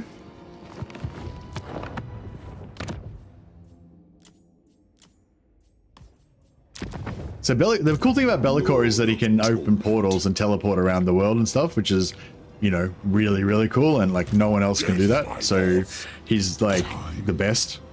I mean, the Changeling's got his own kind of version of it that's not as good, and Oxyotl has his own version of it that's not as good, but Be'lakor gets like the coolest. Yeah, he gets one of each, not all of them. Yeah, that sounds good, all right. Be'lakor also doesn't have caps to demon units. Yeah, he doesn't have caps to the gift units. I think we have to take over this first.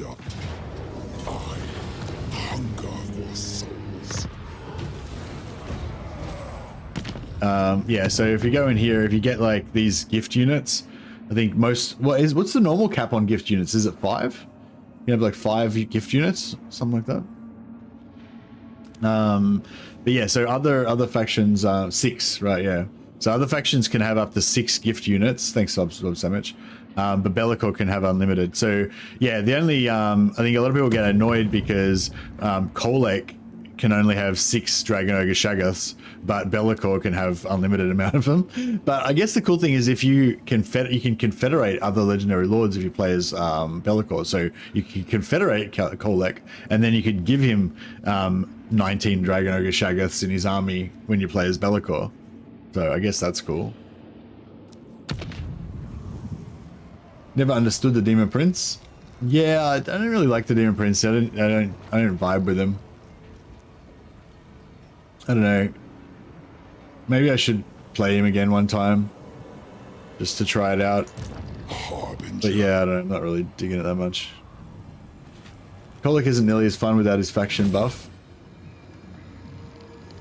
What's his faction buff? Oh, the one, him becoming giant. Yeah, that's what I'm talking about. Like that thing of Kolek becoming giant and, you know, Archaon being able to buff. Yeah, Archaon can buff his troops to ridiculous degrees as well. It's pretty cool.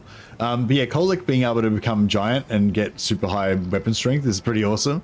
And that's kind of like what I was getting at with that whole like vampires being able to convert humans into vampires and stuff. It's sort of like it's sort of like the build your own lord thing. It's one of those, I don't know, just like cool things that captures people's imaginations, I feel like, you know. Daniel's true gift is the 47 regiments of renown. Okay. Okay, well, before we move on from Bellicor, I was just going to say, yeah, so Bellicor has got, you know, he's able to have more gift units. He's able to put these portals down, so you can like jump around to different places, and you can have an interesting campaign in that way. He's also really close to the Empire. I love invading. Like when I'm playing as a bad guy, I love invading the Empire and just wrecking Empire, low tier Empire troops. It just feels like the most satisfying. And what else can Bellicor do? Yeah, yeah. So with his gifts, yeah, like I usually like to go for this gift first with most undivided campaigns or with corn campaigns. Gives you plus 35% from post-battle loot and plus 35% from raising settlements. So that just kind of like instantly fixes your income problems. The only thing is with Bellicor, you don't get that many souls. Bellicor can get 18 corn dogs and hunt mages with Karanak. Can we not recruit corn dogs? Oh yeah, because we're warriors of chaos. The first damned. When do we get our first dogs? Oh, we can get dogs straight away. Get one every 3 turns. Hey, Scarbrand, how you going, buddy? No, I haven't got the patch. No, I'm just planning. Thinking about what faction to play tomorrow. But yeah, no, he can get corn dogs. But yeah, but if we played as, so that's the thing. So even if we played as like, if we played as Valkyria, then she wouldn't even be able to get that many flesh hounds, would she? She'd still be limited to what, six flesh hounds. That'd suck. Oh, I wonder if I wonder what abilities Karanak's going to come with. He might give you the ability to like get free flesh hounds or something. Yeah, I don't know. Like Valkyria, like having Valkyria the Huntress, with Karanak and a bunch of horn dogs does feel pretty awesome. He gives you the hound summon and hound buffs. Yeah,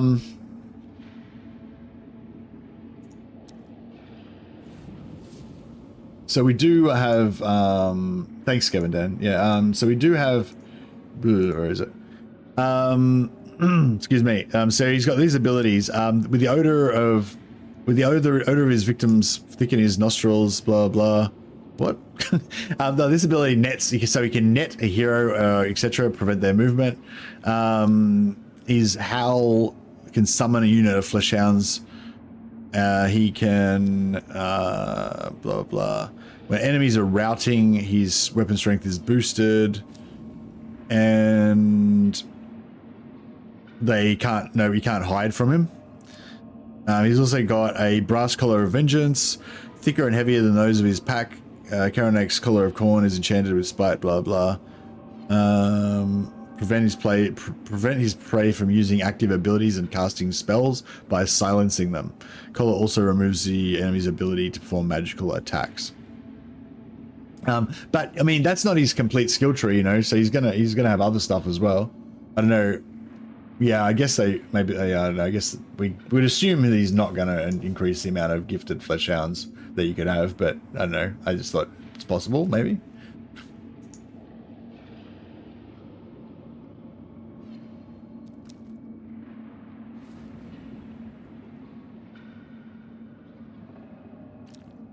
Steam sale soon? Summer sale, right? I don't know, actually. Yeah, does anyone know when the summer Steam sale starts?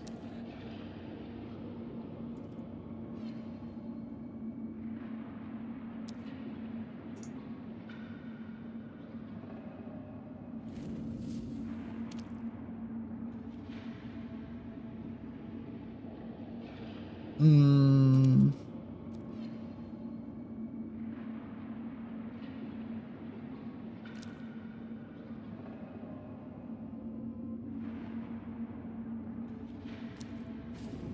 $27th to the 6th. Oh, okay, so 2 days. Oh, awesome. Yeah, thanks, guys. So, yeah, so, Dim and Pharaoh, yeah, apparently the Steam sale's starting in a couple of days. So if you can hold on, you should be able to get, if you can't find it somewhere else, you should be able to get it on special, on there. They, yeah, whenever there's a Steam sale on, I think when the one's on is usually like 70% off.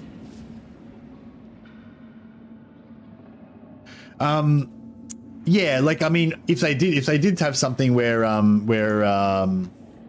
Karanak made flesh hounds or normal hounds recruitable or whatever, you know, I wouldn't be surprised. But you know, there's no reason to think that there's no indication that he does do that. So yeah. But yeah, so I'm a bit torn now because normally whenever like I said, I always go Death's Bounty first because of that income boost, gets the ball rolling with corn factions. So yeah, so I would go normally go with that. Slanesh, I would usually go with the extra campaign movement range. That's not Slanesh. Slanesh. I usually go for this one, extra campaign movement range, 35%, but it gives you 15% extra upkeep. So it's like that kind of counteracts the other one. With Bellicor, like he doesn't have anything extra that gives him extra souls, but there is a strategy that you can do where you take this one, gives you 35% extra income, which is not much, doesn't amount to too much in the early game anyway, but minus 10 control to all provinces. And then I think you can also take this one, gives you 35% extra research rate, which is actually really good for Warriors Chaos, and another minus 20 control. So you can get minus 20 control on all of your settlements. And because Warriors of Chaos don't get supply lines, you could set up sack cities everywhere, farming rebellions. So you can kind of get a constant flow of souls. But you know, like I was saying with the Chaos Dwarfs, it's like, I do like sack cities. I like getting heaps of items. I like getting heaps of heroes and everything. But it is like a lot of busy work. If you have like 3 or 4 different sack cities running and they have to go and do every turn, it's like a lot of just dicking around with stuff without actually advancing the kind of storyline of your campaign. Corn got a buff to spell resist in the patch notes. Oh yes, that's right. Yes, the Corn got a buff to spell resist. It's 35% across the board now, I think, to mortal and non-mortal followers. Thanks for that, Claybones. Actually, it is a pretty meaty patch, isn't it? All Corn units, spell damage resist 35%. Previously, mortals had 15% and demons had 25%. So now all Corn units have 35%.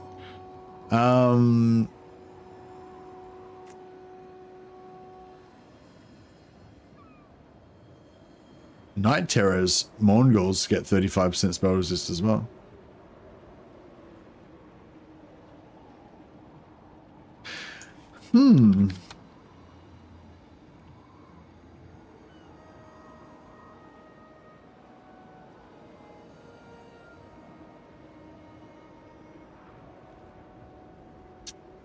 That's interesting. You sack your own cities to farm with chaos dwarfs to farm labor.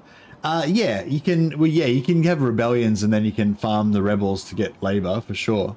But yeah, with sack cities, I mean more like you get an enemy, you get the last settlement of an enemy faction, and then you farm their last settlement. Every turn they'll pop out a lord, and then you farm them every turn to get free slaves. You can just auto resolve. You have like 4 lords do it, and you can just auto resolve it. But it's very easy. But it's it is a bit of extra busy work to do. Okay, so we got Bellicor. So obviously we got Scarbrand. Pros for Scarbrand would be that I haven't played him for a while, and then we can either go Scarbrand.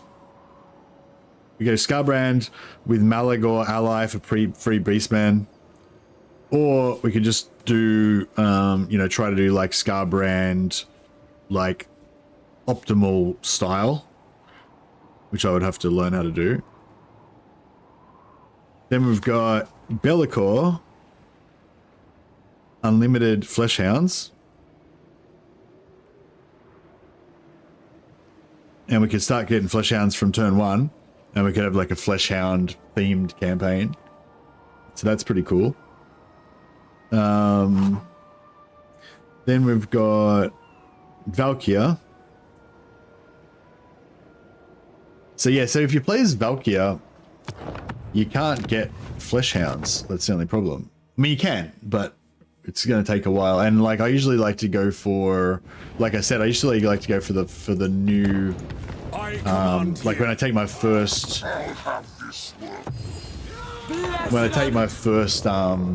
gift, I want to take the money one. So taking the first gift with the flesh hounds, I don't know if that would be that awesome.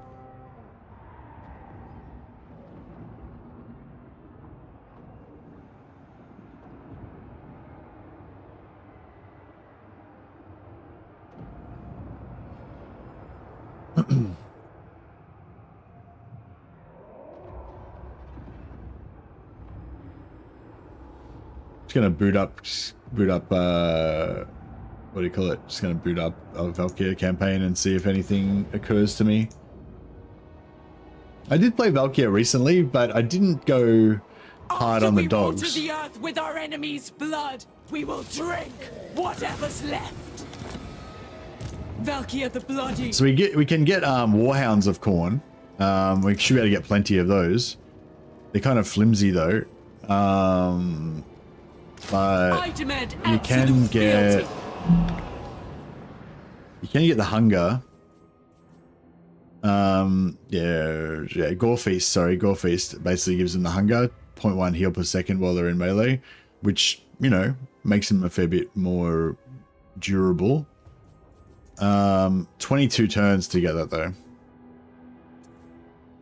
So the thing, if we played as actually, if you played as Warriors of Chaos, if you play as Bellicor, you could probably unlock that faster.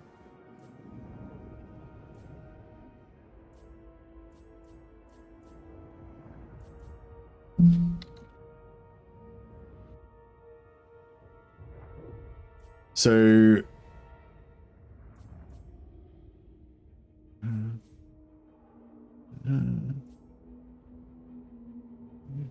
where do we get our first? When do we get our? Oh, here we go. Maximum gifts 19. Yeah, so it's 19 turns till we get our second gift. Bellicor's insane, to be honest. Strongest Warriors of Chaos. Yeah, Bellicor's pretty good. You reckon he's the strongest? Why would you say he's stronger than like Archaon? Just because he can make cooler doom stacks? Or because of his faction mechanic? Because like his faction mechanic is the coolest, being able to teleport around to all different places. It's very useful. Being able to teleport, yeah, being able to teleport is very useful. I guess it depends what you mean by strong. I guess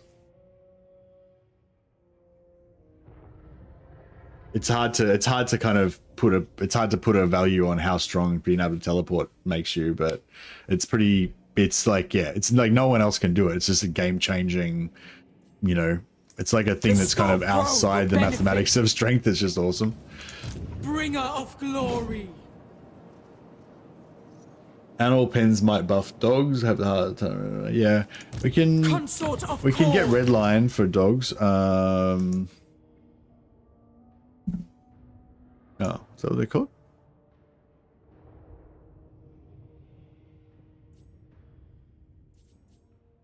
Where's dogs? Oh, yeah, yeah, yeah. Weapon strength, melee attack, and then nope. Ward save, leadership, yeah.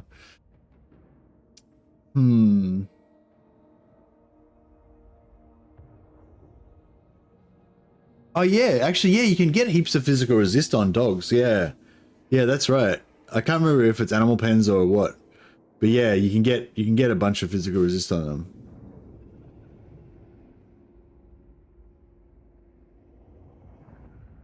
Wounding heroes for free demon princes is saving you 10,000 souls and 30 levels to grind instantly to get a PogChamp units. Also, let's use the full chaos roster and more of the chaos slots. Yeah, true. So maybe we should just, so demon, yeah, so that's another, so Be'lakor gets, so Be'lakor can have unlimited flesh hounds rather than, instead of only having 6 like the others. And lords and teleport. I mean, yeah, Be'lakor is obviously great. My only problem with Be'lakor is like he's too powerful, maybe he's too powerful, you know?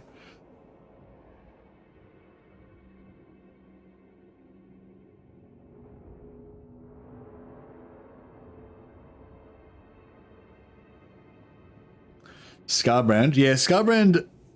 I was sort of thinking you can do Scarbrand. You can either try to go sort of like optimal Scarbrand, which I'm not going to be very good at because I don't play Scarbrand normally, where you try to like, you know, chain as many, you know, settlement kills together as you can and charge across the map.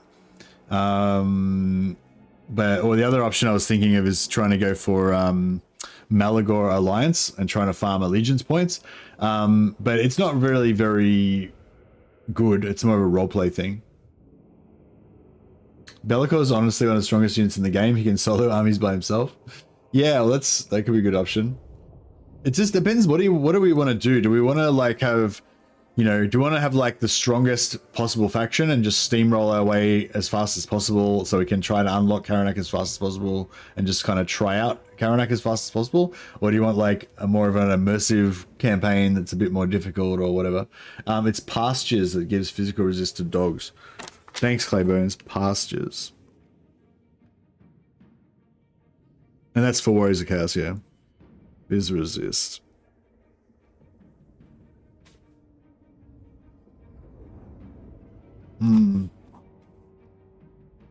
So yeah, so going he's probably not that hard to unlock. Yeah, you probably have to get to 12, level 12 to unlock him.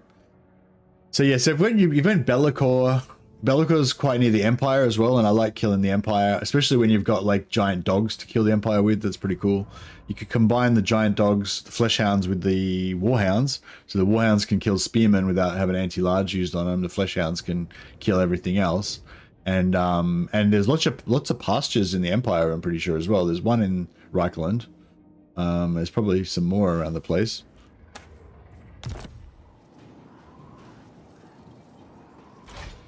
That's not the right thing. Blood so easily stains the snow. There's one in Lioness, one in Karaberg, one in Grumberg, one else. Oh yeah, so we could probably get like Lioness, Karaberg, Grumberg, Quenelles, and the Moot, one in the Moot as well. Yeah, so we probably get like 20-30%. Yeah, 20-30% physical resist for warhounds. That'd be nice.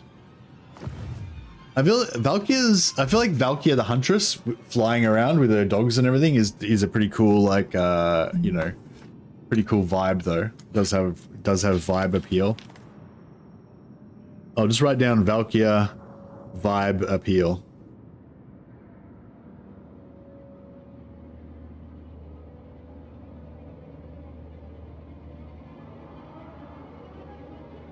You can be faster to unlock him with Be'lakor or with Scarbrand. Bellicor, I mean, Scarbrand would probably get unlock him faster in terms of turns, but Bellicor would probably be faster in terms of, you know, actually real time. With Scarbrand though, but with Scarbrand, I don't know. Like Scarbrand would do it faster in terms of turns, but yeah, how much of that would you have to do manually? Probably like all of it.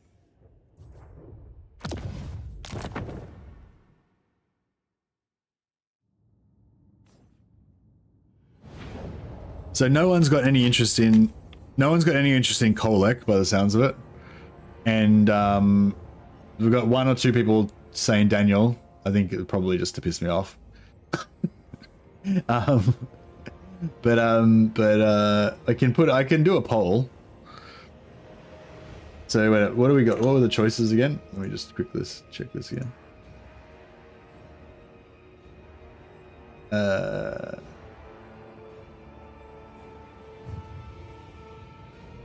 So I need to get it down to 4 because I only have 4 on a YouTube poll.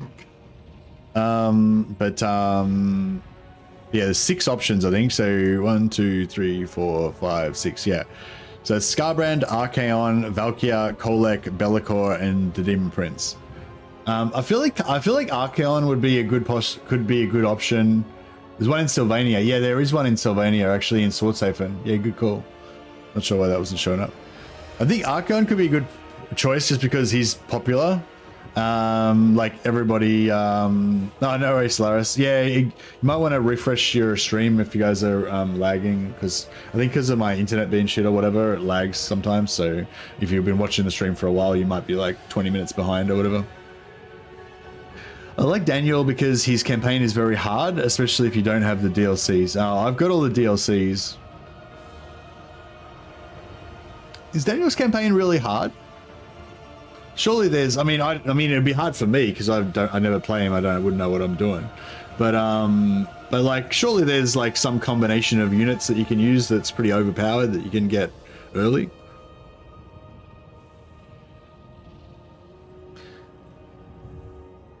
What is it that makes him hard? Just his location?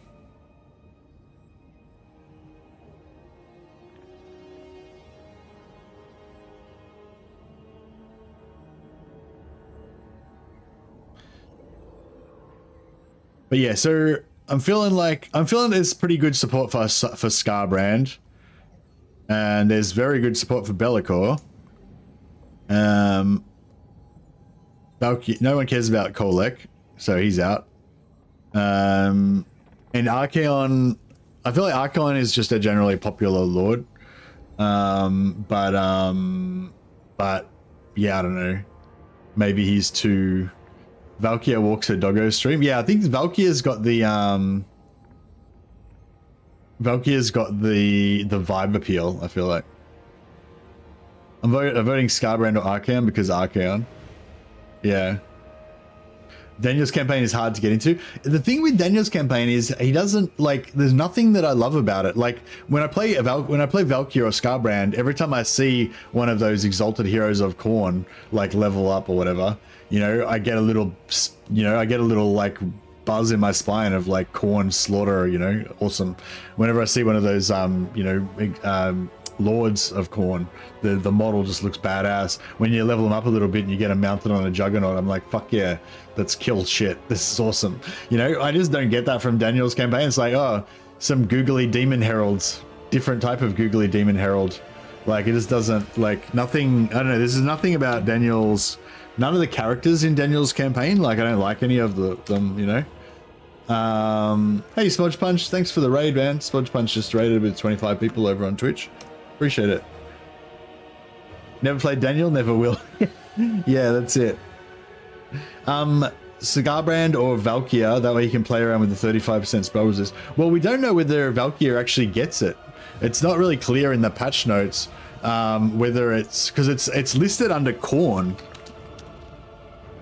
So it's listed under, this is the Khorne section, Khorne faction, right? It says all Khorne units now have 30% spell resist. She has corn units. Yeah. So you reckon it'll work on her as well? Must I get a little overwhelmed by the choice in undivided factions? Yeah. Well, the thing is that like Archaon gets corn units as well. But yeah, it's hard to say.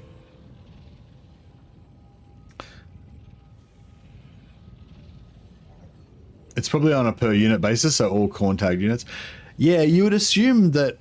Yeah, like that's how it works, isn't it? If they update like corn, warriors of corn, then like any faction that gets warriors of corn, they'll be updated on, right? So yeah, it should be for everybody. But yeah, but the thing is, that's like every faction that we've talked about has access to corn units, so that doesn't really make any difference. that's not really a deciding factor. Everybody will get it. Yeah, I assume it'll be the same. Yeah, good patch notes. There's only really two big standout things that I want to test out. Like most of the stuff is nerfs, but there's two kind of big buffs, which is one Karanak buff for corn, for corn and undivided, and the fix for Karl Franz for his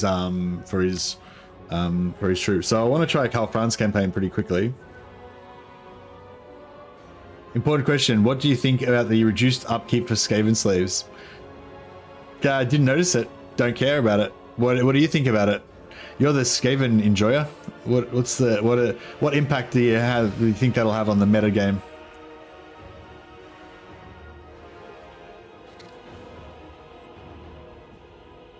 You think it's pointless?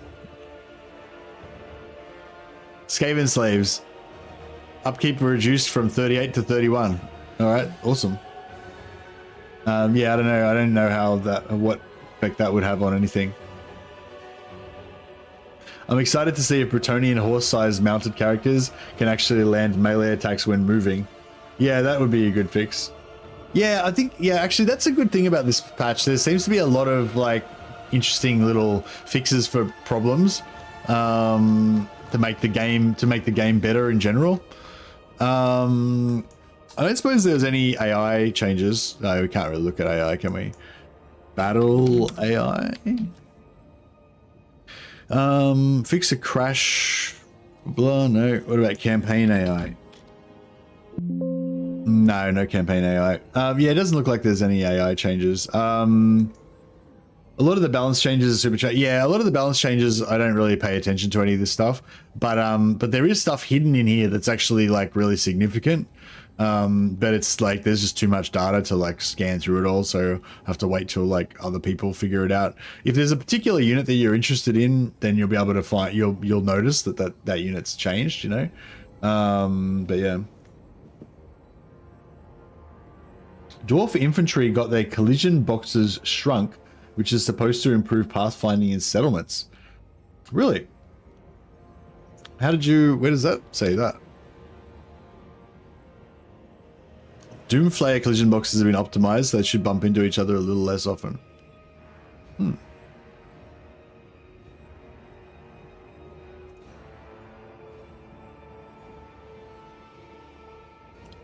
Collision box on dwarf infantry units has been reduced very slightly as it was a bit too generous in most cases. This should help with pathing and improve melee combat. Shit. Yeah, that could be really powerful. Because if they stand closer together, then more of them can attack in melee. So when you have two big blobs of infantry grinding up against each other, slightly more dwarfs will be chopping with their axes than they would have been before.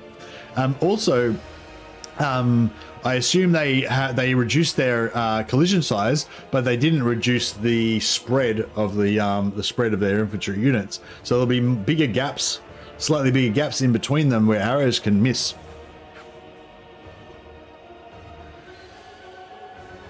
Melee dwarf army may be fun. Yeah, for sure.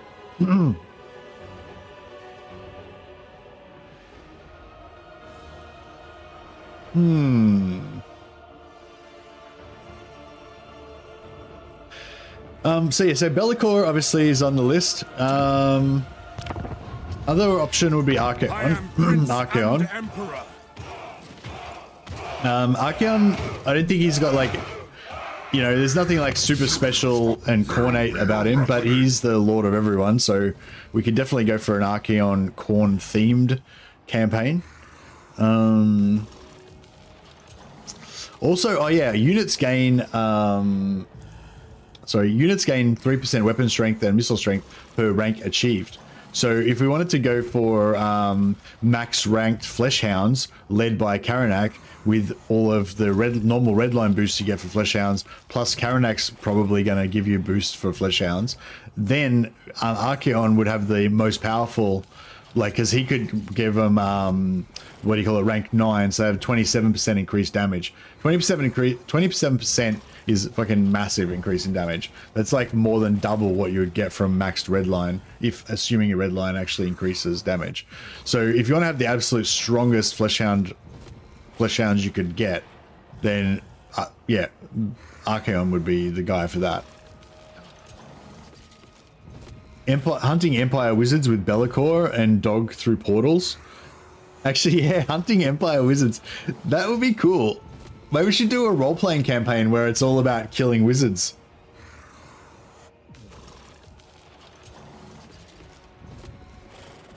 I'm digging that. I love my role plays.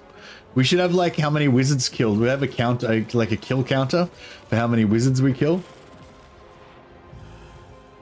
And go through, yeah, the portal. I love the portals because the portals, because you get the feeling that Karanak can like hunt wizards through space and time. So the portals actually kind of sound cool.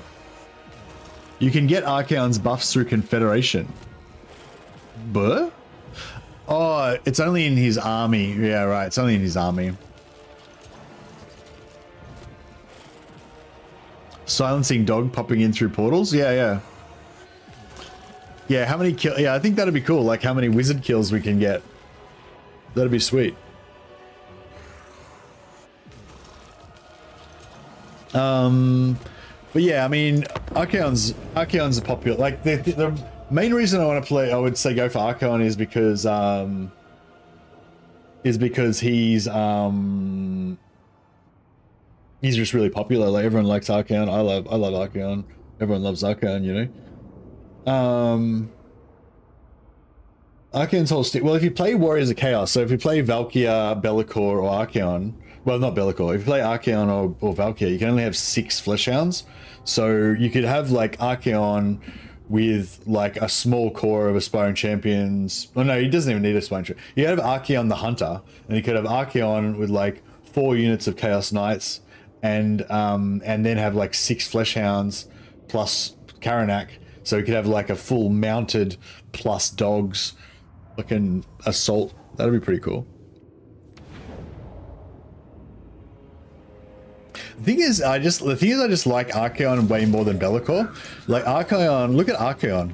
He's a fucking terrifying beast tank of a man. Like he's wicked. Be'lakor is a big googly fucking demon thing. Hey, Bad Miracles. Bad Miracles just gifted a membership on YouTube. Thanks a lot, Miracles. You're awesome. Appreciate it. Wonder how hard it is to confederate Kolek before Tamakan kills him. You can revive Kolek, I'm pretty sure. I think you revive him in that first settlement he takes, don't you? Let me just double check that. Maybe I might be wrong.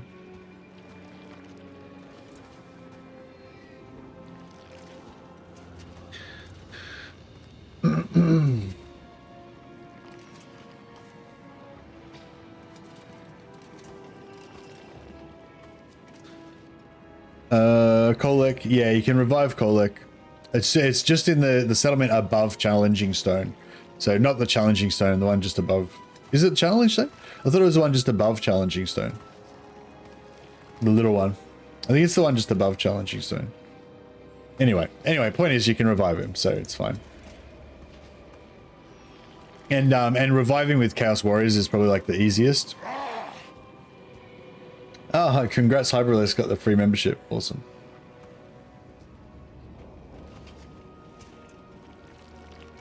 You can revive everyone. Oh, really? I thought that there was still some factions you couldn't revive. Like, yeah, like Festus.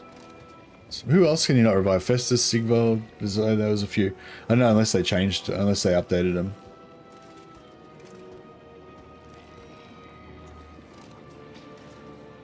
But yeah, like that's the only thing. Like I mean, yeah, Bellicore's got way cooler mechanics, and he's kind of like closer. He's closer to the Empire, and I do love rampaging on some Empire. Oh yeah, Village you can't revive either. Yeah, unless they've been updated since before 5.0. But yeah, that's the only thing. Like as far as the actual lords themselves, I just prefer Archaon over Bellicore.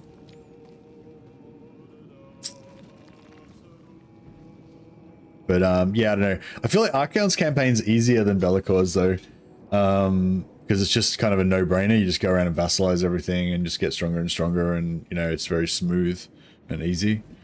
Whereas Bellicore's is a bit more. I don't know. What's all right? Maybe it's time for us to do a poll, because I feel like no one cares about Kolek. I don't think anyone's even mentioned Kolek. So no one cares about Kolek. And the Demon Prince is just like, yeah, nah.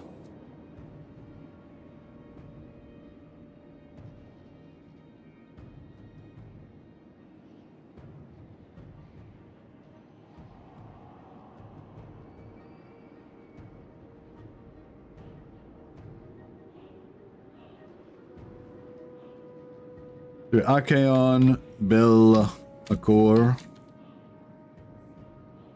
Valkia, Scarbrand. Yeah, cool. So yeah, so basically my take on it is Archaon, just because Archaon is the coolest and most badass of all of those lords, and he's my favorite. What do you call it? And also he would be able to make the strongest Fleshhound army for himself personally. Bellicore can teleport, and he has to have unlimited dogs, so he can have a full stack of Fleshhounds. So he'd be able to get the most Fleshhounds to buff with Karanak in a single army. So that would be cool. And also we could teleport through the portals and roleplay that we're hunting mages, which sounds pretty cool. Valkia for the style points, because I feel like just Valkia being like this flying huntress with all of her Fleshhounds flying out but below her and just slaughtering everything would be really awesome. And also she's quite having a flying lord is quite good when you've got lots of microing cavalry everywhere, because she can like pinpoint down wherever you need buffs and where you need help and stuff. And Scarbrand, yeah, I'm sort of thinking either we go Scarbrand allied recruitment with Malagor, or we try to do Scarbrand kind of like optimal power campaign, but I'm not very good at that because I don't play Scarbrand. But those are the options anyway. So vote away. But we can still have more discussion while we let people have a bit of a vote for a while. But yeah. So we'll see what people think. We've got 64 people on YouTube. If you're on Twitch, we've got 53 people on Twitch as well. All right, I'll set up a. People don't tend to vote on Twitch, I find. Even if there's a fair few people on Twitch, I don't find they really vote much. All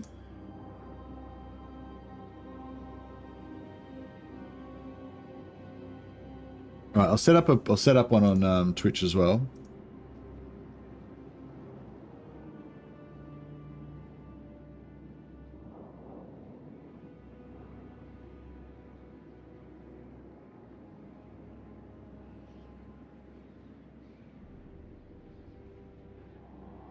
Archaon, Bellicore, Valkia, and Scarbrand. Actually, you can have more options on Twitch, so I could put Kolek and...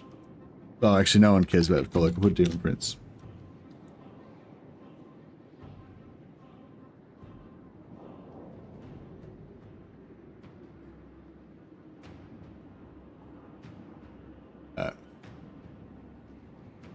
I'll be playing Bellicore. He's my favorite Warriors of Chaos, and it's been a while. Bellicore got a new dog and is now collecting wizard skulls to curry favor with Khorne. Yeah, that sounds pretty good, I reckon. Valkia. Bellicore is optimal, but Valkyr is the most thematic. Yeah, I feel like Valkyr is kind of like the most thematic. If we were going to play Valkyr, though, I don't know. I feel like I need to get out of... Maybe we do a Valkyr migration Because I feel like I need to get out of like the corner there. I'm sick of that shit. In the name of Magnus. So if we're playing Valkyria, Move on, caster. that's not Valkyria. The Axe-Father's I kind of would like Valkyria because I feel like she's a bit less powerful than Be'lakor. She's a bit more corn themed than Be'lakor, and yeah, I just think it'll be cool. And I think like 6 flesh hounds is probably enough. Oh, the only problem is getting the flesh hounds and still having other gifts available as well, which yeah. Send her hunting in Lustria. I guess I'd rather send her to the Empire so she can kill she can hunt mages, or to Ulthuan. No, I haven't tried it. Sorry. After we water the earth with our enemy's blood, we will drink whatever's left.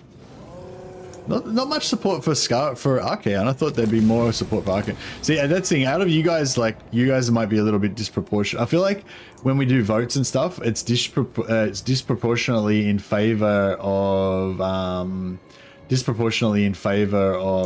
like more obscure lords. You know, like I feel like Scarbrand and Archaon would be much more popular if you did like a general poll of like everybody. Whereas like when like you guys that watch the streams, like probably most of you guys are probably more hardcore than the average player, you know. So you probably, you know, are less likely to play the main lords because you played them already 100 million times. It would be cool to hunt the big mage characters as a campaign goal, like Teclis, Elspeth, Mazdamundi, Malachi. Yeah, I reckon that's a good idea, Six Slime. Yeah, we're playing as Khorne with like no spellcasting characters, and we'll just go and collect wizard lord defeat rates. So we'll have like plus winds of magic, faster casting, you know, like an increased winds of magic in local area and all that sort of shit. Swapping Valkyria and Festus would be pretty fun, rampaging around the Empire with your dogs. Yeah, well, that's sort of like what I'll just put on easy and I'll just like kick around for a bit. While we, like, you know, we'll just like do a dry run. We'll just game this out a little bit. But yeah, like playing as Valkyria and like migrating to the Empire could be a good vibe. Weakness is not an option. Wizard skulls for the Skull Throne. Yeah, that's what I'm thinking. For the Blood God. Hey, Andrew Jones, how you going, buddy? You got raided from another stream? Oh, really? I didn't. Oh, did somebody raid me? I might have had my screens up and not seen it. Oh, did somebody raid me on YouTube? I know I got raided on Twitch. Underdog. Yeah, no. Well, thanks if somebody raided me. I appreciate it. Into the pyres. You don't get bonuses for higher wins for Valkyria like you do for Scarbrand? Yeah, true. Oh, you're on Twitch. Yeah. You would have been Smudge Punches. Thanks again, Smudge Punch, for the host. Appreciate it. Yeah, Smudge Punch raided us. That would have been where he came from. Is that the best they could give us? Yeah, so Consort if we just unrelenting murder. did this. We are bound in blood. So keep that. Then how far is it to get to Empire? If we sailed there and just went straight there, we could probably get there in like 7 turns or something, 8 turns maybe. Yeah, you still have to come down through Grond. You probably still have to come down through Grond, do your first few turns the same way. There's no port here, which is annoying.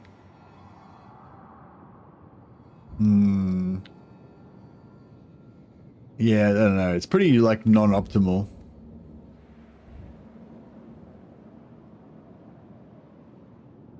Play as Be'lakor and have him make a deal with Valkyria for her to use his portals in order to collect skulls.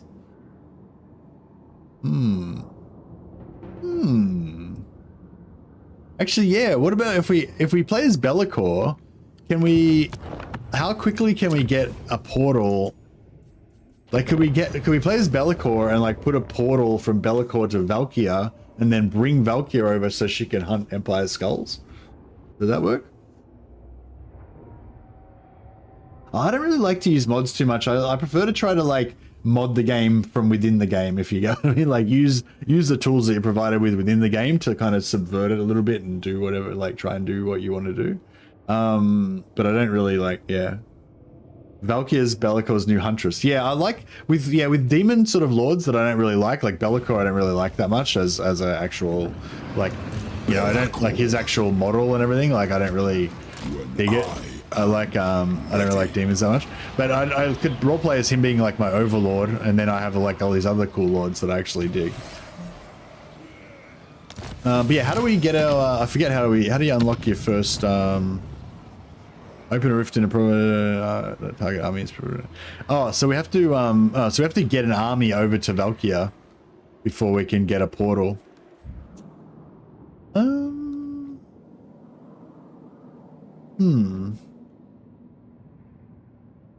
You have to go there, then you can teleport back. Oh, target army or hero? Can you do it with a hero or only with an army?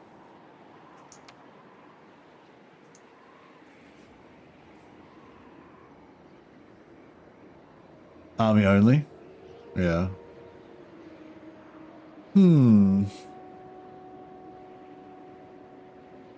Send a hero then split. Oh, you can do it on enemy armies. The first demon Right. prince. So we can send a hero and then we can get a vision on Valkyria and then open a portal on her army and then we can go and kill her. Okay. I'm feeling it. I'm feeling it. Should we...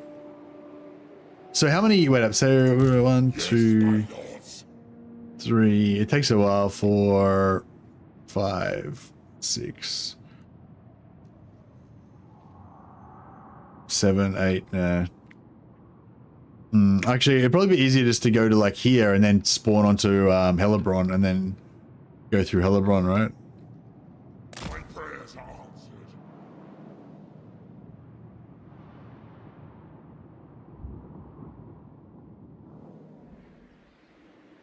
So it's like 1, 2, 3, 4, 5. No, I must earn my place. Is there any beaches around here somewhere? No, there. 5, 6.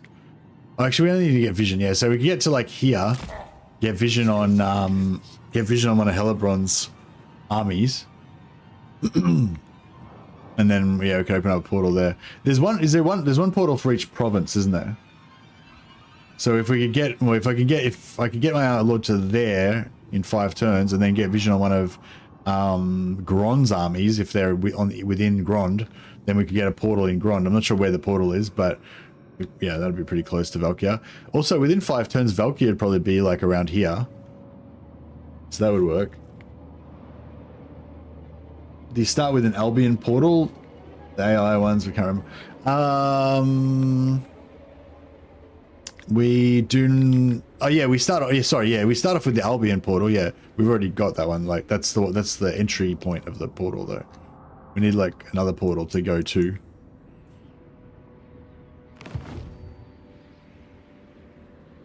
Whilst you send the hero, just sack the minor settlement with Be'lakor to get some experience. Well, how quickly can we get another one? Like if we pop this. Oh, 15 cooldown. All right, so we have to save this first one for Valkyria.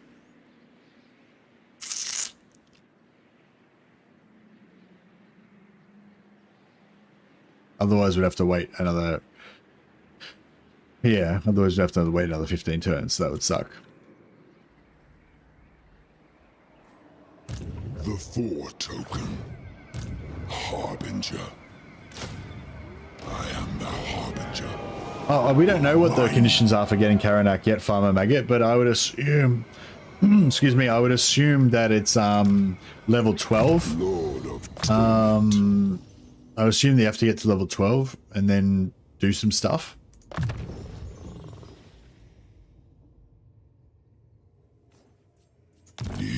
Yeah, so 5... Yeah, see, 5 turns is weird because it's like, it's not... 5 turns isn't really long enough for us to... Like, let's just game it out here for a second. We'll just test it out. Me, master.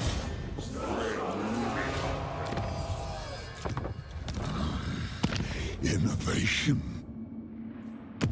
Oh yeah, so normally I go for money. This one I reckon is really good to get early, but I suppose we could go for flesh hounds first. So we get some flesh hounds. Now it's my turn. Because, you know, flesh hounds. Yeah, you could probably beat up Wolfric for a bit and then bring Bellicor back when we need him. Yeah, I don't know, but it's only 5 or 6 turns. Like, I don't know how far we could actually get back in time.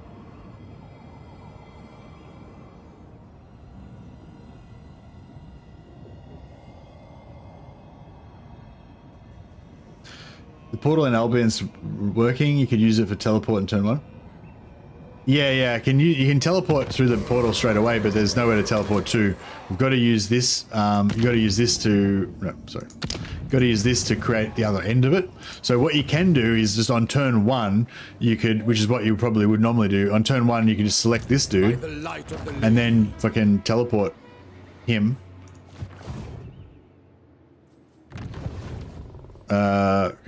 Yeah. So you just like select an army and do perform, and that'll put a portal here, and then we can just teleport through this portal directly over to here. So that's how you would probably normally use it. But what we're going to do is we want to use it to get Valkyrie over here. Kill Valkyrie and bring her over here. Token. So yeah, so Yes. the suggestion was There is we can no use escape from the Dark Master. Time to break them. Join me. So I could have got my dogs in there as well, couldn't I? The gods direct me. Fucking, how far away do I have to go?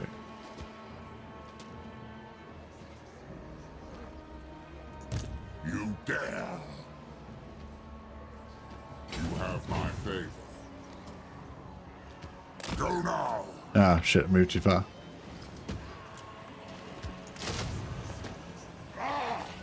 Spread ruin.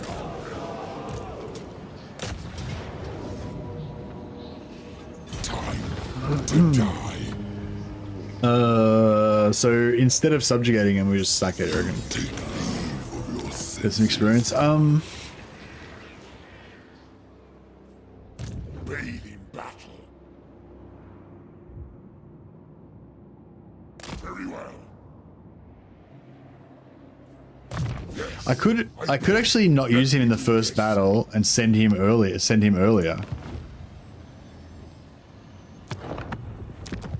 Actually, yeah, if we skip using him in the first battle and send him just by himself straight away.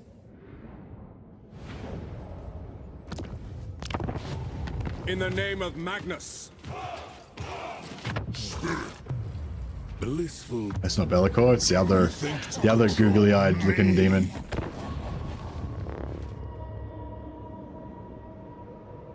I think one's already open in the Southern Chaos Wastes for whatever reason, but you can't see it and you can't use it. Oh yeah, there is one in the Southern Chaos Wastes, isn't there? Can we if I do some sort of chain of declaring war until I get vision on like until I get vision on the nearby factions, do you then get access to the portal? There is no escape from the Dark Master. Because it might be worth going through the portal if we can get somewhere that we can sack city. Chaos. Moving now. Alright, yeah, that's good. So he's out on turn 1. Where am I? Yeah. On turn 1. My prayers are answered. So that's turn 2, turn 3, turn 4. Might get vision on turn 4.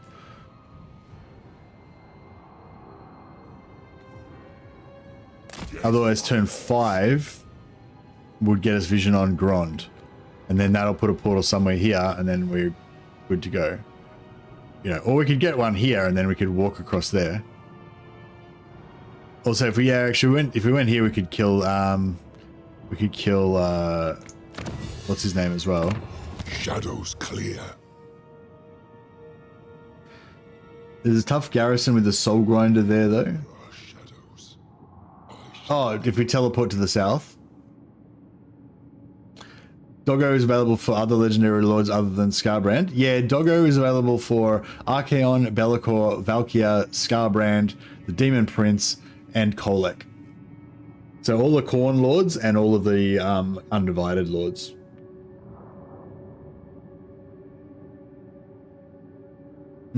Yeah, maybe we go through. Can we go through to the Festus Gate? That'd be worthwhile. Be'lakor.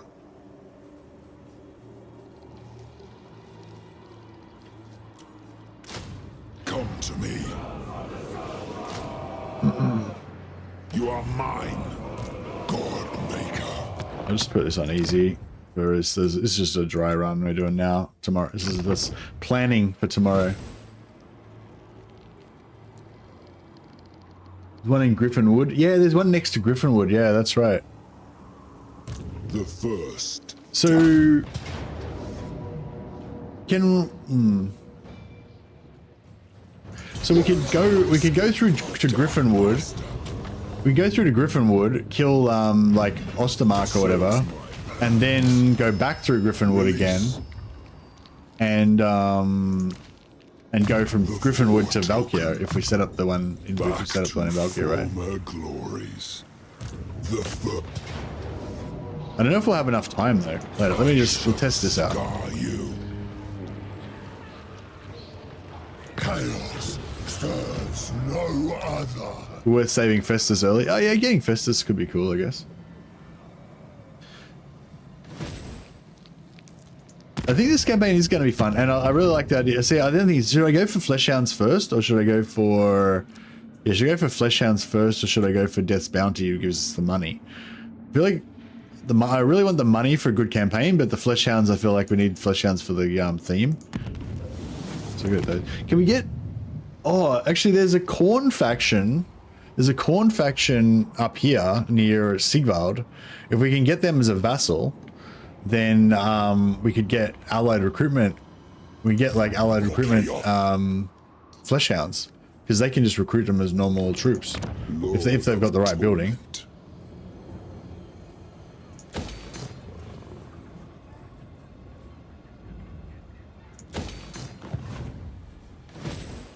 The first Demon Prince. New abilities. Let's say Vessel. Yeah, I know. I was sort of thinking about going for like a undivided / Khorne theme, but I guess a bit of Nurgle mixed in there could be fine. A bit of Zeech, just no Slaanesh, because you know Khorne doesn't dig Slaanesh. Khorne doesn't vibe with Slaanesh.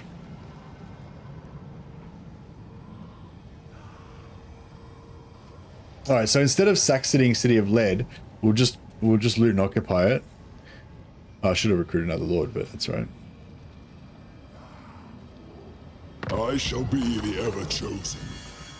Never used Chaos Rift in your whole playthrough of Be'lakor. Oh, really? Yeah, that's his whole thing. That's what makes Be'lakor so... I mean, he's got other advantages, but the thing that makes Be'lakor, like, arguably the best lord in the entire game is that, yeah, the portal thing. Because it's just like, it's hard to quantify how powerful it makes you exactly relative to other factions, but it's just a unique ability that no one else can get, you know? Join me, Harbinger. Time to die. Serve me well. I am. So subjugating is good because it doesn't use up our movement. So then we can force march back over here. Lords, we can bring lords through as well, can't we? Whatever. Chaos. Are you a god?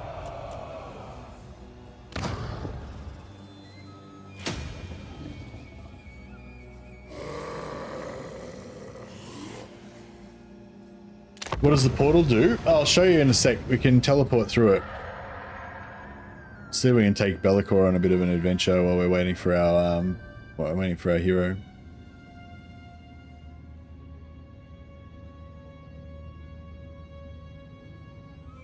sea treasures here too.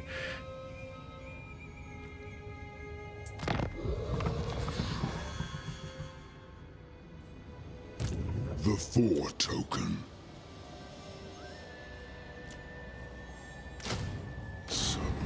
The thing about the portals as well is that you can The Dark Master walks. the thing about the portals as well is that you can use them to so we can't yeah, no, the rifts. Oh no, here we go. Here we go.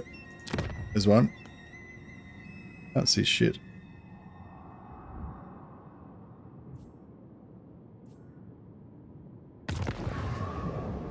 So where are we?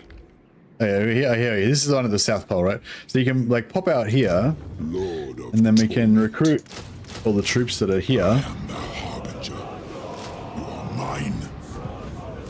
and then we can just, without moving off the portal, we can just go back into the portal, and then go somewhere else and recruit all the troops there. So it's really good when you want to do like a quick recruiting run. You can just like boost around to all the different places and then just recruit everything that they've got available there. We're broke now though, so yeah. But yeah, so it's only turn 3, so Ostermark should still be alive, so we can start wrecking them. A glorifying act. Yes, it is so.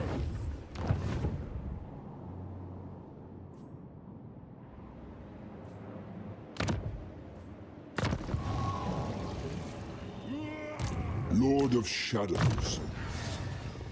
It's super cool, isn't it? That's a really nice ability. We should probably just go for magic, because like if you unlock Pit of Shades early with Bellicor, then it's pretty much game over then, right?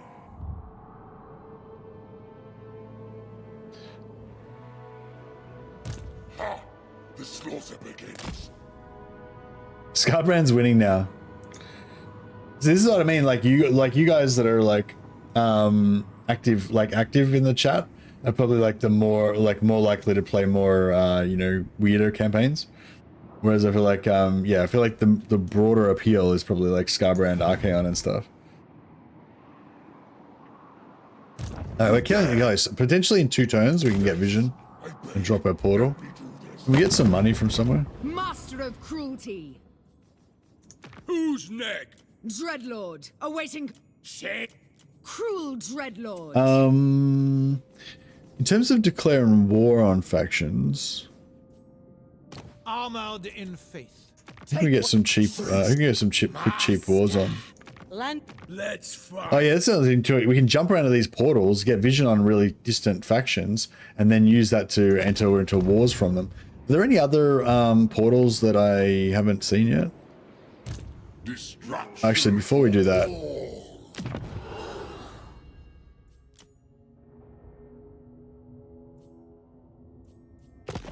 Norska is to wipe out, as that's where your best settlements are. Yeah, nice. But can we get some quick money from somewhere? Oh yeah, we can go to war with these dudes. This is Bretonia.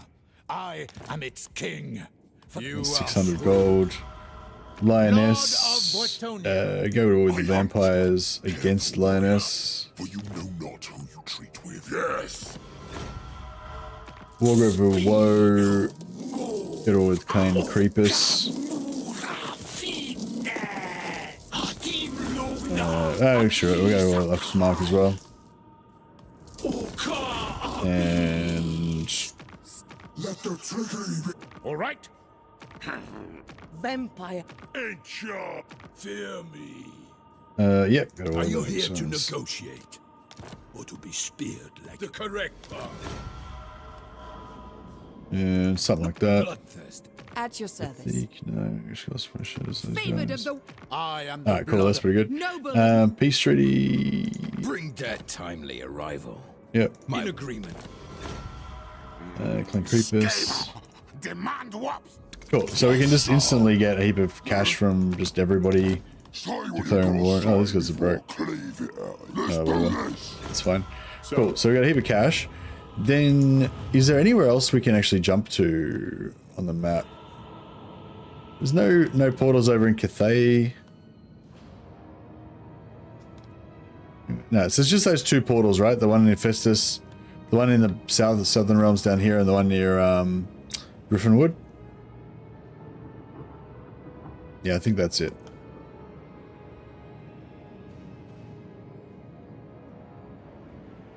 You can see, I'm gonna stick a new one down on Valkyr. That's the whole goal kind of thing. Master. Alright, cool. Well, we've only got a 20 stack. Oh yep, Ogre Merc Spoon. Alright, so we've got a 20 stack, and we've still got 4,700, so we're ready to rock and roll in the Empire. I would have had an extra Lord as well, so we'd have two extra Army Lords, but I didn't. Got to recruit one on turn 1.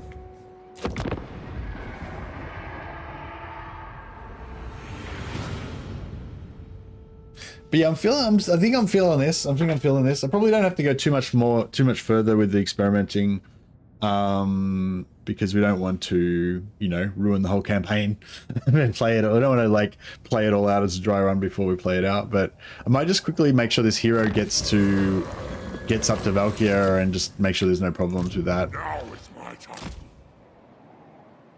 So right now I could drop a portal here. What you want? So we get a portal somewhere in here, and then we could walk across from there to get Valkyr. And the good thing about doing that would be that the cooldown would start quicker. So if I put it down on turn 4, like, so I could get this guy to go 2 more spots over here, and then pop it on maybe one more there, and then pop it on Grond, and then we'd be closer to get to Valkyr. But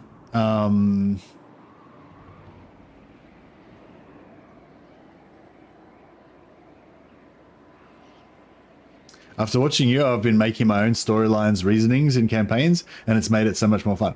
It totally is, and like, just any campaign that you're thinking about playing, I highly recommend this to everybody. Just if you like the kind of think the way I would, you know. Anyway, whenever you think about playing a campaign, try and think of some kind of storyline behind it, and like what your motivation is and why your characters are doing what they're going to do, and also name your characters.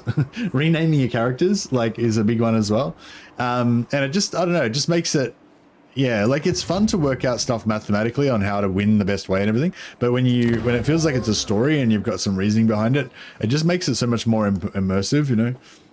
I find anyway. It's all about, like, I feel like, yeah, it's all about trying to make yourself care about the campaign. That's kind of like the hard part. Damned. Wait, I'm just gonna save it for a second. I'm just gonna back up the save here. So just say we did it right now. So we drop this on this dude.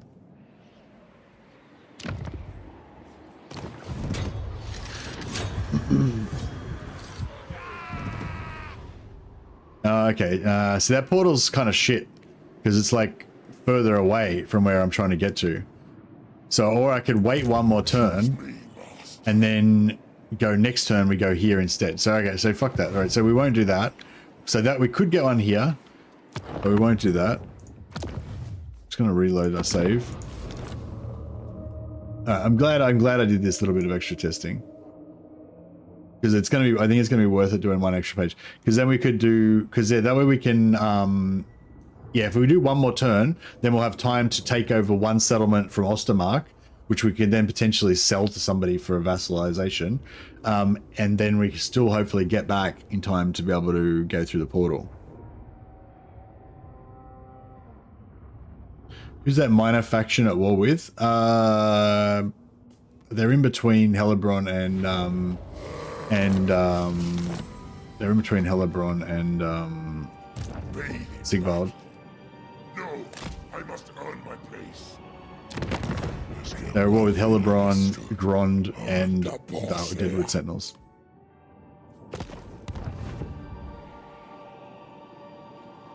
On my second adventure of Malachi already, I made it so that I had to fly the airship to the Lord before I could rescue him.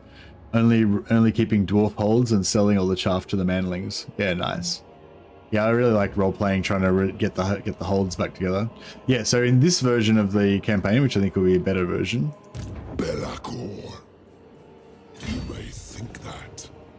Venture forth. we'll take Naganoff. Yes, it is so.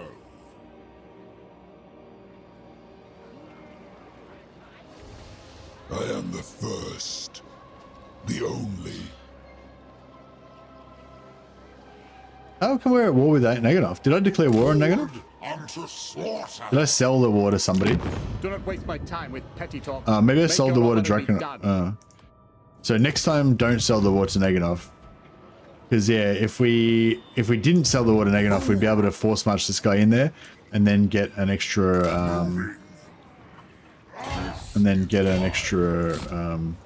The first demon prince.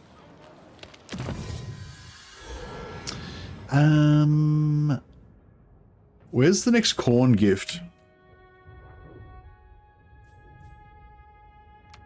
So we could either go for that, 12 turns, or we could go for the hunger on the warhounds. That's the thing. This is like better with Valkyr. With Valkyr, it takes like 20 turns to get the regeneration for the doggos. With him, it's only like 8 turns. So I feel like that's another point in favor of another favor in favor of Bellicor, and also same for Archaon, Bellicor or Archaon. Yeah, there's nothing that boosts flesh hounds.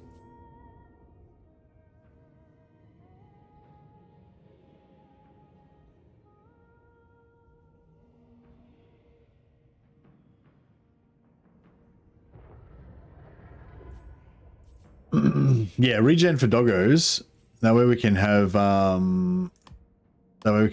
normal hounds that got regeneration plus flesh hounds, so we got some heavy hitters mixed in with them.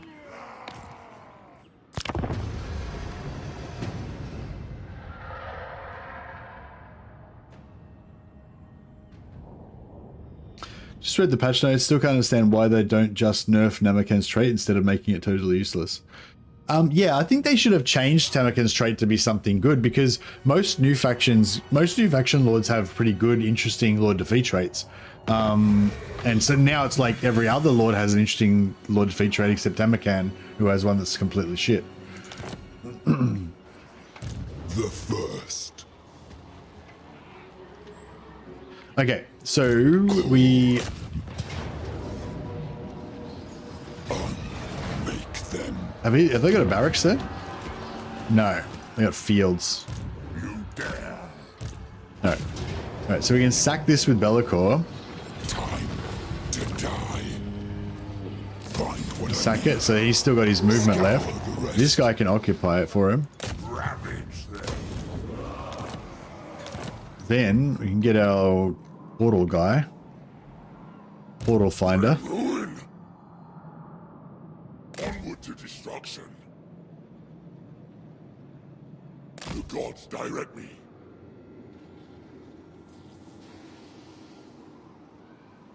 I don't know if we can get vision on Great Arena, and I don't know if they're going to have an army there. The gods will. Ah. Order to slaughter.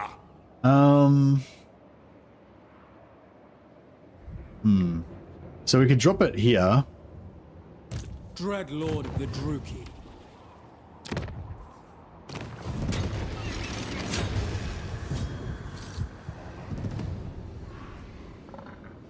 That's alright, I guess. That's not too bad, right?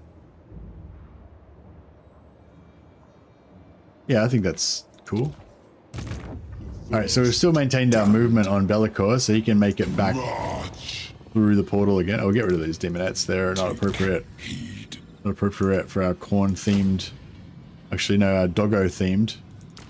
Doggo-themed warband. Join me. God Maker. The Four Token.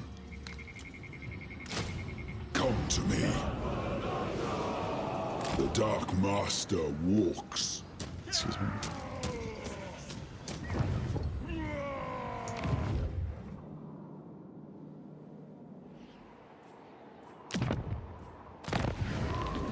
Alright, boom.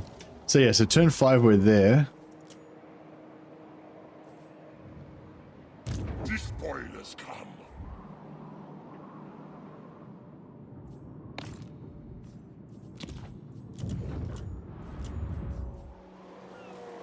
Oh yeah, that's right. I forgot Warriors of Chaos can't do region trading.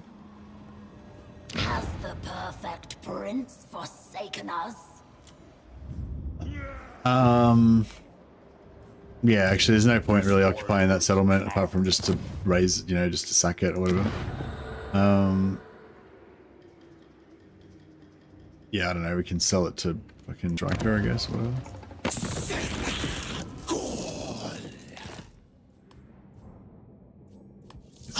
Some cash.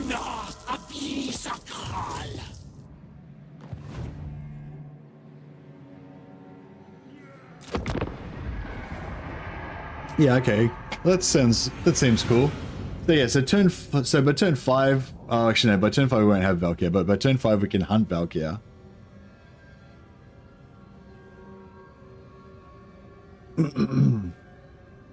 Not sure how strong Hellebron's going to be on turn 5.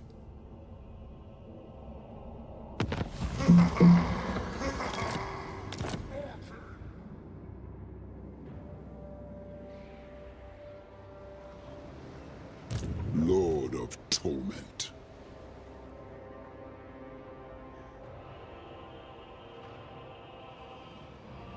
End the poll. Yeah, well, I think I'm pretty much leaning on either.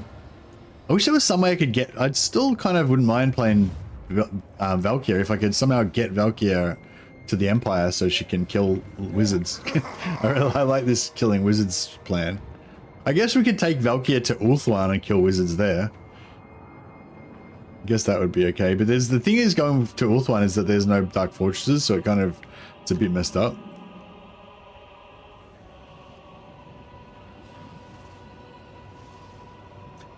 Yeah, nah, I probably won't play any mods. Harbinger, take heed. You dare! Kind of need those Dark Forts, yeah, kind of. Obviously. Shadows move. Yeah, okay, so maybe we'll ignore Hellebron. Yes, my lord. No, we'll just smash Grond because they're probably an easy target. Oh, actually, I just thought, you know what? It might actually be... Nah, yeah, I think this is the best way because we could go one more turn to here, but like, this is as far as he got on this turn, but he still didn't even see any... We didn't have vision on any Grond armies, so, I mean, it's probably RNG. Maybe he might have gotten vision on RNG. Just if we had the portal over here, it'd be better because if we kill Valkyr, we've got to walk all the way back to this portal. Whereas if we put the portal here, then we'd be there one turn later, but we'd also be able to walk back one turn faster. But yeah, but the thing is, this guy might not actually get vision on anyone, so it might be whack. For the gods of chaos. The first. All goes. Actually, we don't really need to kill these guys now because we can just kill them on the way back when we've got Valkyr. March. Choose me, master. Let's see Ah, about Valkyr's this. right here. Okay. So be it. So, yeah, we've got to take her last settlement, but we've also got to take her... So we've got to take her capital, but we've also got to take these settlements too. Karnath agrees. You lose all of her armies and her heroes, don't you?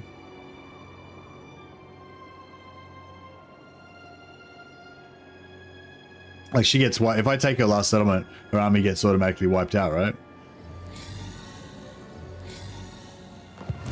The Dark Master. Very well. Lord of Shadows. You may think that. No, Archeon and Bellicor both get the Force Confederation. I'm just trying to think whether it's better to wipe her out first, or it's better to go for her settlements first. I suppose it's better to go for her settlements first too.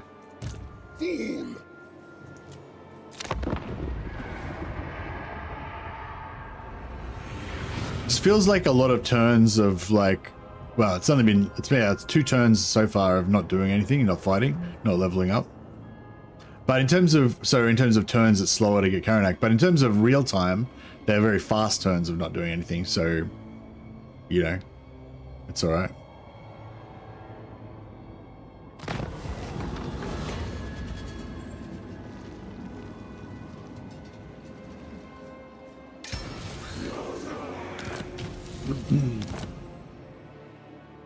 Done.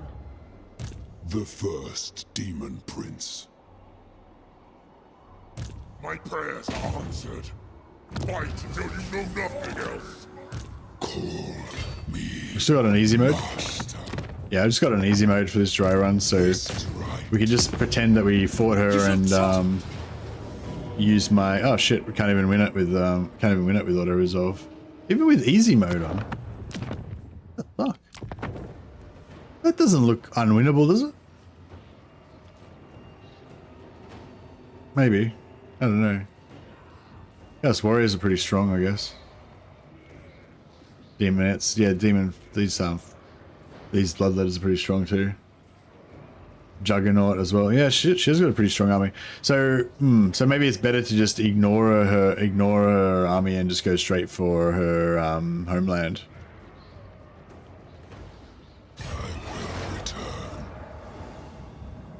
So you could just kind of let her do her thing, go after her homeland first, and then we have to walk, because once we've taken her homeland, we have to walk back to the portal anyway. So there's not really any point in taking this stuff first. We just like force march.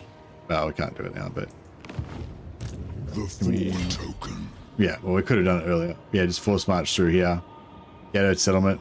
So it's like turn 8 now. So we'll be there on turn 8, there on turn 9, turn 10, take her settlement.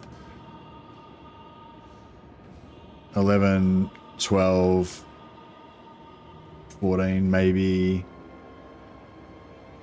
So by 14, next time summon the portal on her settlement. We could summon the portal on her settlement. Yeah, actually, no. Nah, but see, the thing is, like, yeah, maybe. I'm just thinking, like, Cease. because if we summon the portal, like closer towards her, and like we're probably gonna have to occupy 2 or 3 settlements.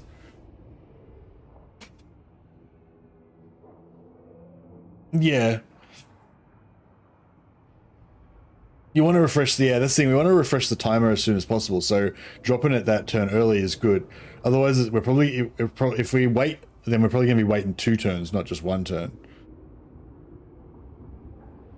So that means we're going to be dropping the first one on turn 6. I'll slaughter in your name.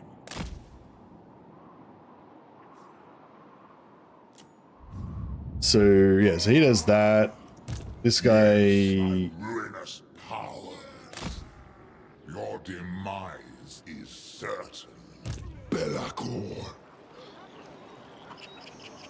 Moving. Bring ruin.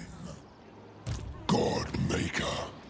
Move. yeah, so I probably won't declare war on these guys for the 500 gold or whatever, and then we could actually movement scam this one and get it this turn, and then Belacor could be then marching off towards Beckhaven. He'd be there. I probably wouldn't be able to make it in 1 turn, but yeah, whatever.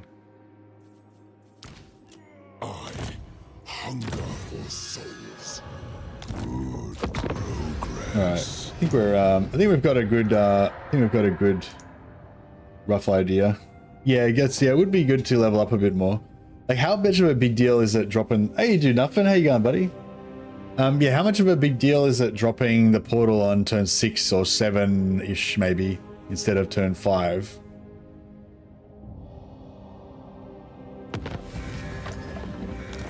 Is what I'm trying to figure out right now. Spread ruin on.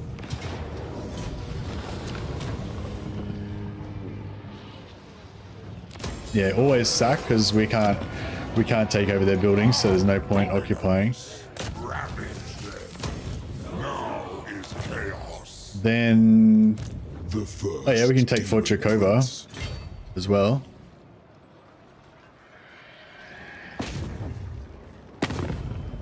An affront to the gods. No. Bro, why is that so hard? I feel like easy battle difficulty isn't really bloody doing its thing today. Them. I just don't want to. I don't want to have to fight any 20-minute battles while I'm just testing stuff. That's all. Bring ruin. Um. The eye sees, I move. Yeah. So. Yes, that's 5 is there, and that puts us a portal here.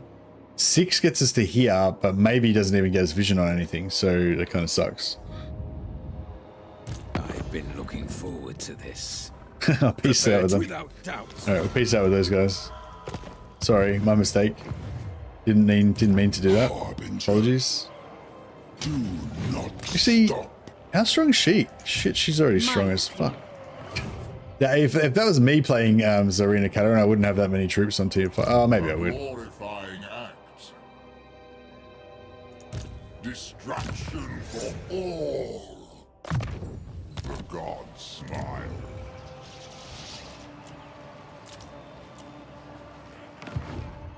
For chaos.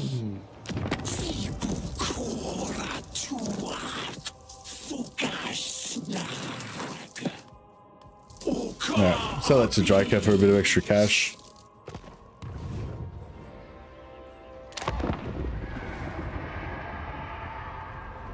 By the time you force Confederate, walk back to the portal and finish up in the Empire, time we'll be out to Confederate, maybe.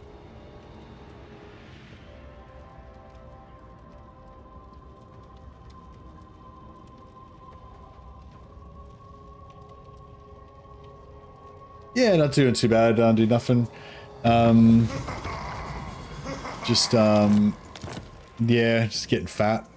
Trying to get myself to the gym every now and again. Went to the gym a couple of days ago, just did a boxing workout. It was pretty good. Still sore actually. But yeah, it's gonna take a lot more than that to get me into shape. Alright, so yeah, so it's this thing, if we do this, see no army, so we're gonna wait another turn 7.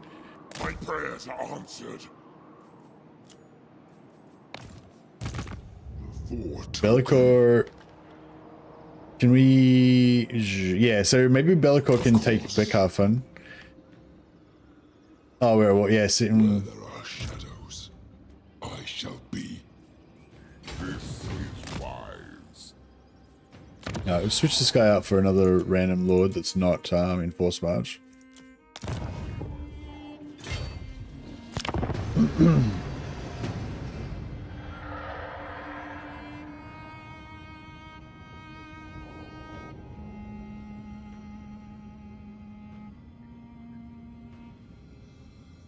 Up to 145 kilos. Shit. Man, you must be massive now. You're pretty tall, but you're always really slim. Fuck, you must be a tanker now. Shit, I can't even imagine what you'd look like that big. So yeah, you're about the same weight as me now, but you're a bit taller, so it probably doesn't look as bad on you.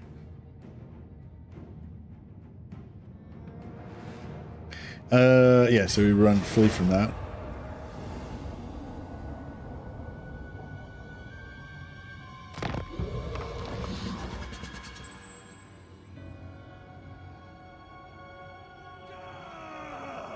Lord of Shadows. Oh yeah, so if we drop it now, there. This boy has come. Sure, yeah, same. That's right. So we drop it now anyway, so we can get the cooldown happening.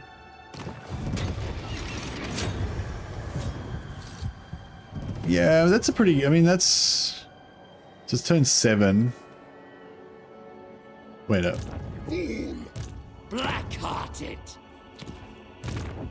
Of torment. What's this army? Surely we can beat this army on easy. Alright, so we didn't quite make it to... Master.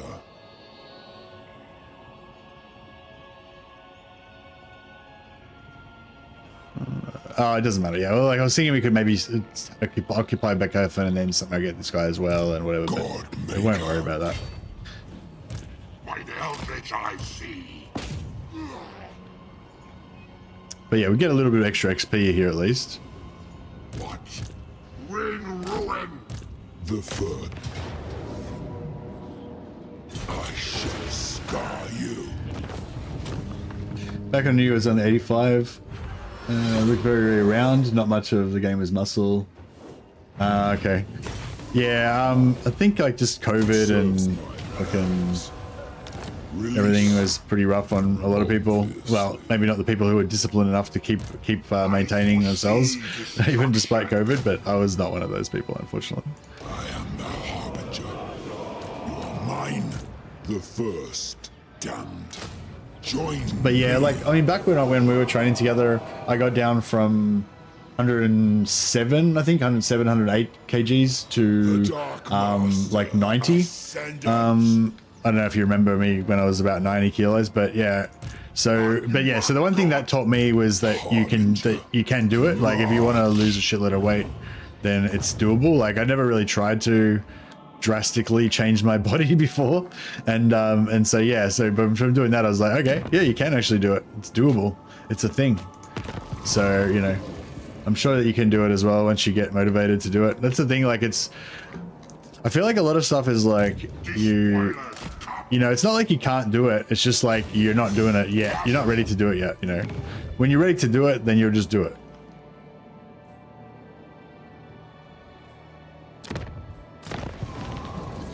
So yeah, if you're not ready now, like, you know, there's no point like beating yourself up about it. It's not going to happen until you're motivated to actually do it. You're bad at yo-yoing weight? Yeah.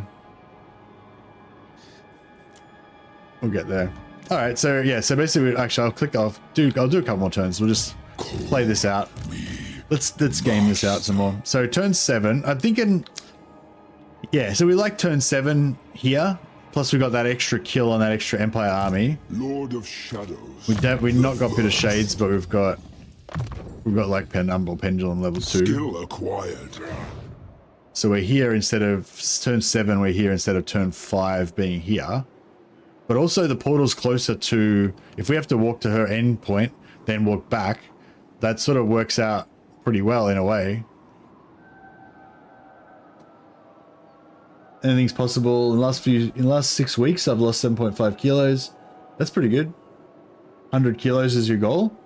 Really? I would like to get down to 90 eventually, but I mean, yeah, 100 would be good. 100 would be a lot better than 112, which is what I'm at now. The good thing, actually, that's another good thing about losing weight that I found out as well last time, is that you get your benefits from it straight away. Like, you know, like right now I'm at like 112. I want to be at 90. It's like 22 kilos. It's like a sixth of my entire body weight. You know, it's like chopping off an arm is like how much weight loss I'm wanting. And that seems like forever away. Like it'd probably take me months to lose all that weight. But you don't have to lose all of that weight. Like even if you just lose 5 kilos, you do notice it. Like you'd notice that you can squat down easier. You can get up easier. You know, you can bend over easier and all that kind of stuff. You can breathe easier when somebody's trying to crush the air out of your lungs and make you their bitch. Right. So yeah. All right. Well, I think this is pretty doable. It should be fun. You can play guard again without getting a massive belly in the way. Yeah. Yeah, it's pretty rough. Pretty rough when somebody's got like a body lock on you and you're like, and you've got a big gut as well. Although on the plus side, a lot of people can't get a body lock on you because your gut's too big. It's like, haha, I'm invincible. Real fitness is going up 3 flights of stairs without breathing hard. Yeah. Although sometimes, quite often I can do stuff. I can like it's like you've got like, what's that, sugar in your muscles or whatever, you know. It's like I can do stuff for a while. Like if I was going to sprint, I'd sprint like real fast, like full out for like a little bit, and you think, oh god, so much power, so much speed, and then after about like 10 seconds you're just like, oh fuck, I'm gonna die, and you just like can't breathe and shit. Classic. But yeah, for the first few seconds, while the adrenaline and that like initial sugar that's in your muscles is still flying, you feel like you're you know, just as strong as I always was, and then yeah, then it all falls apart. I don't know what that was. We get that out of the way. All right, yeah, this I think turn 7, drop it here after we fuck with the Empire a little bit. Venture forth. Don't declare war on her. That way we can force march to her capital. Ready. Never stop. Then she can screw around for a bit, hopefully take some damage. Make it through 10 minutes of rolls and I just get to mount and then use your weight to take a break. Yeah. Yeah, it's different. Yeah, I think like wrestling fitness is different to other fitness though as well. Like, I think, yeah, there's nothing really apart from rolling. Like rolling is the only thing that makes you fit for jiu-jitsu. Like, like you can run all you want and you get on the mat and you still get fucked up. But you're so probably if you're still like rolling regularly, then you're probably like, you know, you're like wrestling fit kind of, even though you're not like, you know, fit. Mercy confessionals, yeah, that's it. All right, I think we've played this out enough. All right, guys. Well, thanks for hanging out. Thanks for the good chats. Thanks for yeah, taking figuring out all those different, yeah, swimming's another different, swimming, running, and yeah, and boxing. Boxing's totally different as well. Like you can wrestle, like you can be good at wrestling and that fitness, then you can get drowned in boxing and fucking gas out fast as well. What I was gonna say, yeah, no, thanks for everyone for hanging out.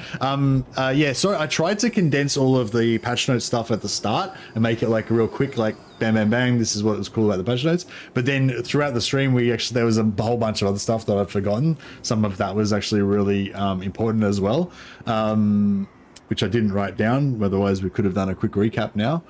But yeah, there was some really important extra things that we mentioned through the stream, but try to fucking remember what they were now. Oh well, just, you know, if you've come in now, just you have to go back and watch the entire stream again. All right, sorry guys. Anyway, yeah, I think we kind of covered it though. At least you guys reminded me about all this, a lot of the stuff that that was useful and interesting, and pointed out a few things that I'd missed. So appreciate it. Yeah, no, I don't think the Skaven upkeep was one of the critical issues, but yeah. But yeah, anyway, so we've got about 9 hours, a bit less than 9 hours till the patch is scheduled to drop, I think. I don't know if it's like 100% going to drop at that time. It might be a bit delayed or whatever, so we'll see. But my plan is to stream at that time. I'll try and have an early dinner and then jump on at that time, and then we can, yeah, we can check out some Karanak. Thanks for everyone who voted for Scarbrand, but bad luck for you, because we're not going to play Scarbrand. I think we're going to go. So we got 22% voted for Be'lakor, 28% voted for Valkyr. But I feel like if I add Be'lakor and Valkyr together, then that's like 50%. So I feel like then that Valkyr Be'lakor combined dominates. You know, even though Scarbrand like actually won. So yeah. So that's where I'm at. That's where I'm going at the moment. We're going Be'lakor plus Valkyr playthrough. Hopefully, that's the goal. But yeah, I'll think about it. I mean, maybe I'll change my mind later on, but yeah, that's where I'm at the moment. All right, guys. Well, yeah, thanks everyone for hanging out, and I'll catch you all later. See you, dude. Nothing. Good chatting with you as well.